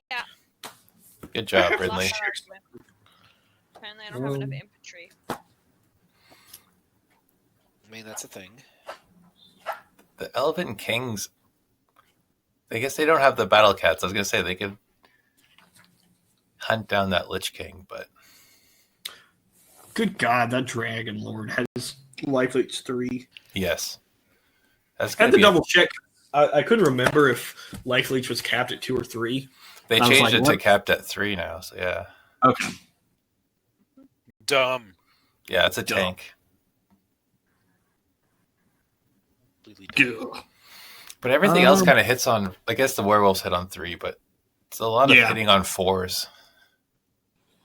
But the zombies and the zombie trolls are so vicious. Good Yeah. for that price point. Yes. And then vicious. The problem being that going up against Ashley's list, they're not going to hold up to anything. They'll probably die. Yeah. Yeah, they will die. Well, the thing is, They three will three wraith troops and 2 ghoul troops. That's a lot of chaff. That's That the is. the wraith troops are tricky chaff to deal with too. So Mm-hmm. They're just like more sturdy gargoyles if you think about them. But we could always hope and pray that the archers can start to pick off the wraith or the ghouls. the ghouls, wraiths. yeah. Oh, you're hilarious. Do you think those archers do anything? I mean, she's not wrong. Yeah. My They sit lightning on an bolt objective. will. Maybe. They'll be ignored, and then they'll get a flank charge in turn 6. That's my That's your my prediction. guess prediction. That's the prediction. Yeah, That's fair. Yeah, because I did a similar list at Harvest, hmm and my lightning bolt 8 did way more than my archers ever did. Oh yeah, I see that. I do like 1 wound with the archers, and then like 6 with the lightning bolt. Be like, what's happening? Yeah, the lightning bolt will eat the ghouls. That's Well, I mean, yeah, the fact that it has piercing, that helps, you know. Yeah. Exactly. Yeah. Yeah. I do like Jake's list though, quite No, a it's bit. a good list. I'm a little concerned about pacing it, but confidence, right? Just to stick to my voting against panel members I invited onto this cast, I'm going to vote for Jake. You're breaking the It- Canadian tradition. It's okay because I gotta vote for Ashley just because Jake just falters in big games. That's, yeah. I think it's cute that you call this a big game. I mean, it's 2 people with loud clothing personalities going at it. So. Yes. I mean, that is And- also not wrong. I'm just hoping that Ashley and I can get on the same side of these tables. That way, when Steve's ogres go like roughshod all over me, she can, you know, console Comfort me, I you? guess. Yeah. You may cry on my shoulder, Felix. Woohoo! Let's say that being said, man. Yeah, except for those dragons and the werewolves, there's really not all. Well, I guess the zombie trolls aren't horrible, but yeah, it just really just takes Ashley to take off one of those 3 things, and it really his ability to punch stuff really kind of goes away. So, yeah, I'm going to go with Ashley on this one. Whee! All right. Penultimate table, 23. Is that the first time out of the 4 of us we went for the person on the panel? Man. Yeah. Yeah. Alex went against me. No, we went 2 and 2 against for Felix. Yeah. Yeah. Yeah, So- I got against. So don't feel bad. Andrew Summers is rocking his Abyssal Dwarves with unit strength 17, which may be the tournament low against. I think there was a 16, wasn't there? Was there? I thought there was an 18 before. No. And Yeah, Steve- for this one, for Masters is a 16, but okay. Well, we're And not masters. We're peasants, okay? yeah, The that's true. ringer, Stephen King, is rocking dwarves. So we got a good versus evil. 17 Stephen versus 27 unit strength. Maybe. And, yeah, Stephen King. Who knew one of the That'd be great horror amazing. authors of our time plays Kings of War? That'd be amazing. I would- Well, he used to play Warhammer. I think I remember. Yeah. How about I that? remember hearing stories about that. Yeah. Him and Robin Williams both. Oh, Anyway. yeah. Oh, So- yeah. Felix, you want to take your fellow Midwest? I will. Brethren. Little Andrew Summers got his unit strength 17 Abyssal Dwarfs with the Abyssal Grotesque Horde with the Brew of Sharpness. 2 Obsidian Golem Hordes, one with Lily on his tier, with the Healing Brew, just to like throw insult to injury on any wounds put in on Yeah. a Defense 6 Horde. An Abyssal Half-Breed Regiment with Blessing of the Gods. A Slave Orc Regiment with Staying Stone. 2 Gargoyle Troops, one with Scrying Gem, just to put it on something, I guess. Yeah. Greater Obsidian Golem. Ironcaster with Shroud of the Saint and Surge 8 to replace Fireball. A Hexcaster with Weakness to replace Hex. Like, they should just call them Weakness Casters because they just don't. None of Who them takes ever. Hex? No one keeps the Hex. With Inspiring Talisman. Basuzin, the Wanting to See the Manager. Abyssal Half-Breed Champion with the Blade of Slashing, and 2 Ink-Gore Heavy Mortars.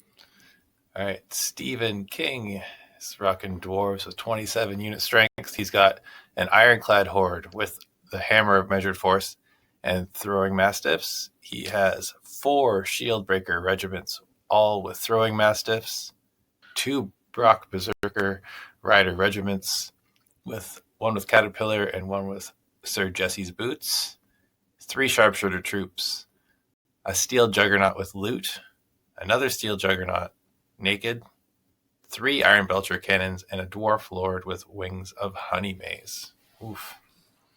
If the Steel Juggernaut's naked, is it really a Steel Juggernaut? That's true. Balls of steel. Balls of steel. Balls of steel. Well, it's better than saying Flesh Juggernaut. That doesn't sound good. That's an Abyssal Dwarf thing. Yeah, it's Gross. I feel uncomfortable. Perfect. okay. At least I will give Andrew credit that he is going all in the fact that he's going to be outdropped in most things and got the scrying gem to at least Help. force his opponent to at least tip their hand a little bit on deployment. So Yeah, but those sharpshooters and cannons have some good targets. Oh, they have great targets. Yeah. You know the drops are 14 to Andrew, 15 to Steven. Just has very little. He's got a lot of Characters. He's got a lot of characters in War individuals. Machine. So Exactly. 1, So 2, it's not a lot. 3, 4, 5, 6. Yeah, 6 of his drops are non-scoring. So Yeah, so And he then- just has a lot of non-scoring, but he still has some drops. And a lot of like single unit strength units. right. Which is why That said, there's not much on Steven's side that can break through those golems. Mm-hmm. The cannons is really what he's praying for. Yeah, like because the Brocks. But that to be said, 3 cannons and then a volley of sharpshooters can pick up a golem horde. Yeah, absolutely. Right. Absolutely. The gargoyles are going to be very important. Yes. And Basusan. But those throwing mastiffs could do a number on Susan. Yes. Right. Or Susan. No, we don't have any sympathy. No for her. pity for Susan. But I have a feeling that I don't know. Suzu, I almost think he's going to use them to try to take out those cannons early on. Mm-hmm. Oh, absolutely. Yeah, I just think there's going to be trying to get Susan and the gargoyles to quiet the shooting so that he can just get to work and kill stuff. Right. Yeah. Which might be good because then he's going to force the sharpshooters to not go after the golems and go into the gargoyles. Mm-hmm. Right. Yeah. And here's the thing: if he's focusing on the hordes of obsidian golems, that lets the half-breeds get to the line, and the half-breeds can clean up a lot of those regiments probably in one go. Yeah, he doesn't. He's a lot of defense for dwarves and only 1 Bane chant for counter charges. So That said, I just realized that horde is measured force. So, but send the grotesques in there, and just laugh, or the half-breeds and just laugh. Yeah. Either way. Well, the half-breeds won't kill it in 1 turn, so you probably don't want to do that because they will die back with a good roll. yeah, there's not a lot of room for error. I feel like But Andrew's not a person who makes a lot of errors. Yeah, No, He's a and he's very, been very playing. calculated person. He's been playing Abyssal Dwarfs for quite a while too, right? So, yeah, a little over a year. But yeah, no, he's not one to make a lot of mistakes. He's definitely a fairly. He knows his strategy. All his plans are very well thought out. The range, because there's not a lot that's big on Steven's side. Counter shoot with the mortars. Yeah. 1 mortar hit will pick up a cannon probably. Mm-hmm. Right. Yeah, I think this is like one of those things where like turn 1 shooting will have a big role on the rest of the game. Right. Yeah. Yes, all of those things you have said, I concur. I'm gonna go with Andrew just because I don't know Steven, but I know how good of a player Andrew is. I know he's been running this. I mean, I'm a fan of his novels, but Yeah. you know. It's Great, good. great nose, great nose. A lot of cocaine. A lot of cocaine. Noted. Green Mile was good.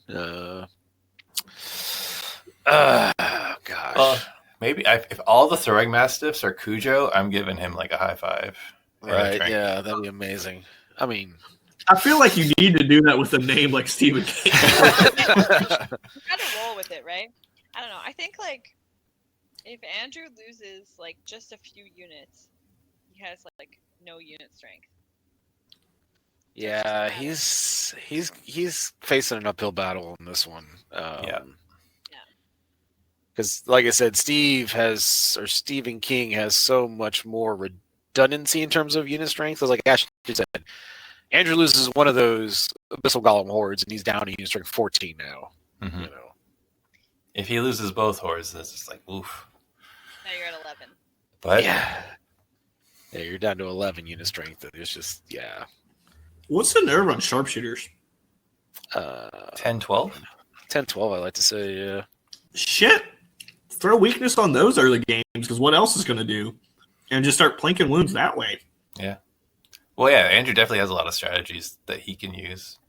Yeah. And like the scrying gem will make it. Sorry, it's 9/11 for the 9/11 for the sharpshooters. Oh, okay. Oh, yeah.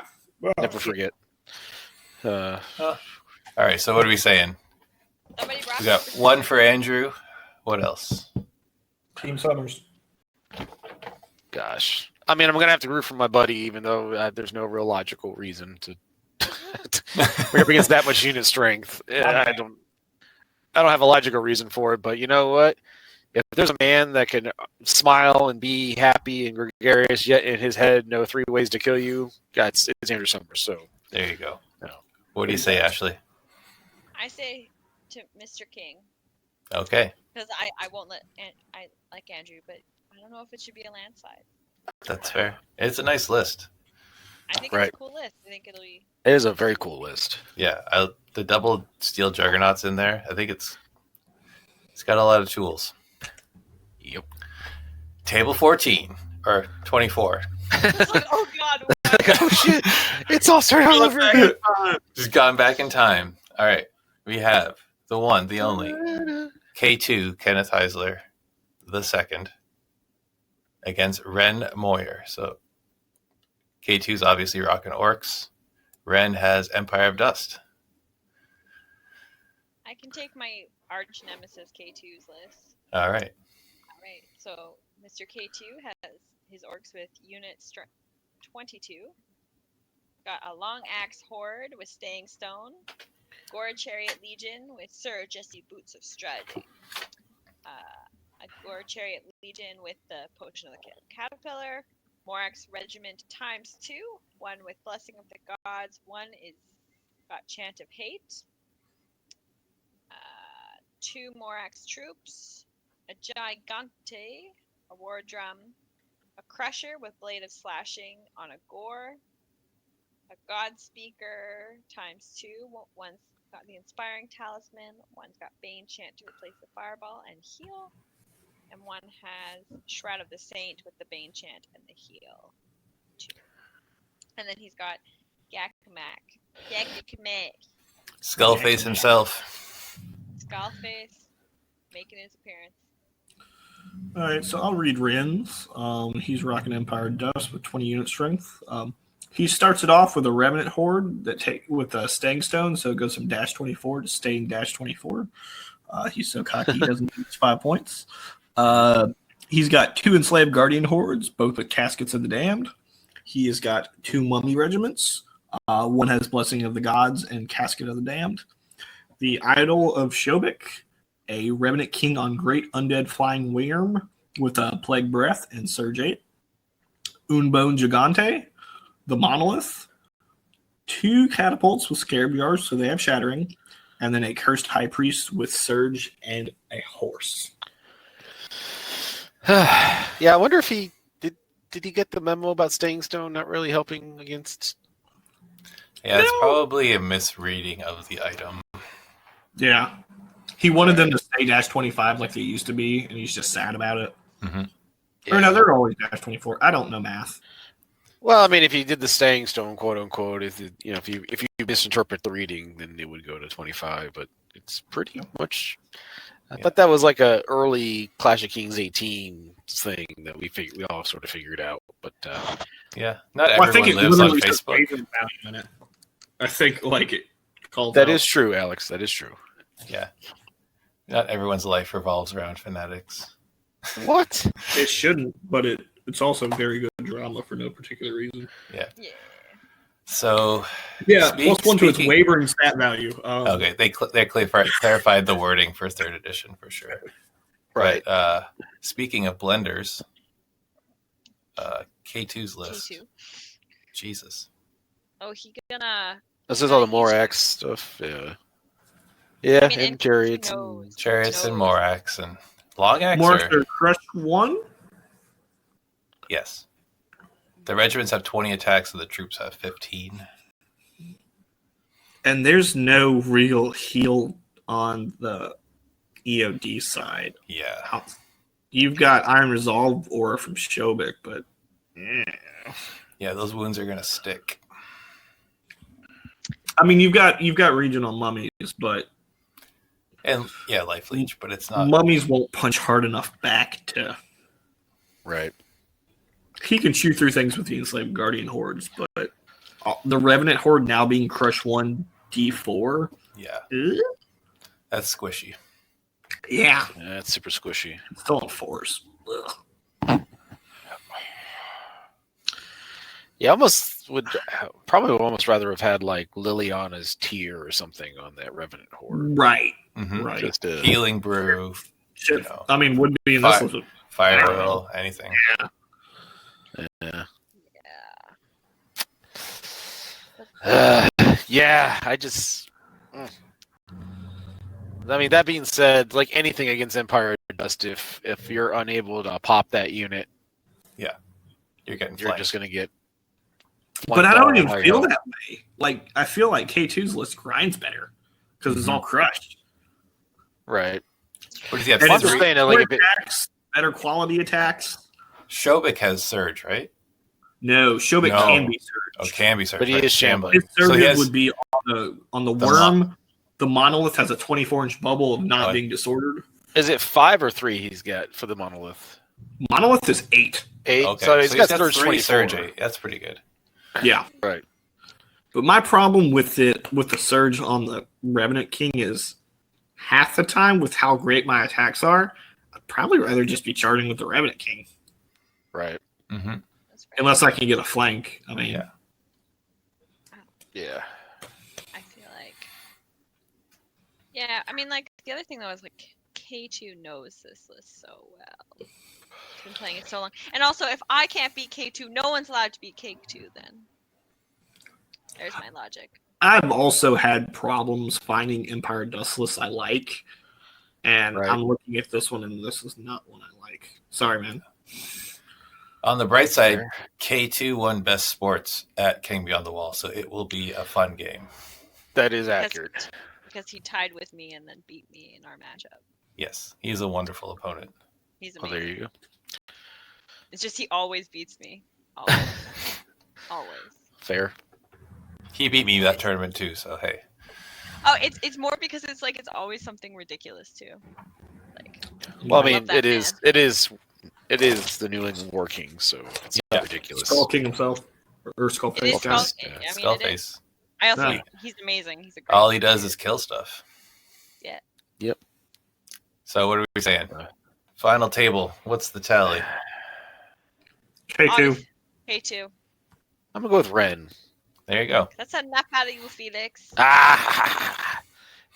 All right, so that was the final table of the best of the rest matchup cast. Thanks for tuning in. Thank you to my co-hosts, and I'm looking forward to seeing everyone next weekend. Same. It's gonna be a blast. This is gonna I be will have lots of beers to barter with people for the other beers. pinnacle of the Kings of War community. Yeah. We have like over 110 players in one room together. It's gonna be awesome.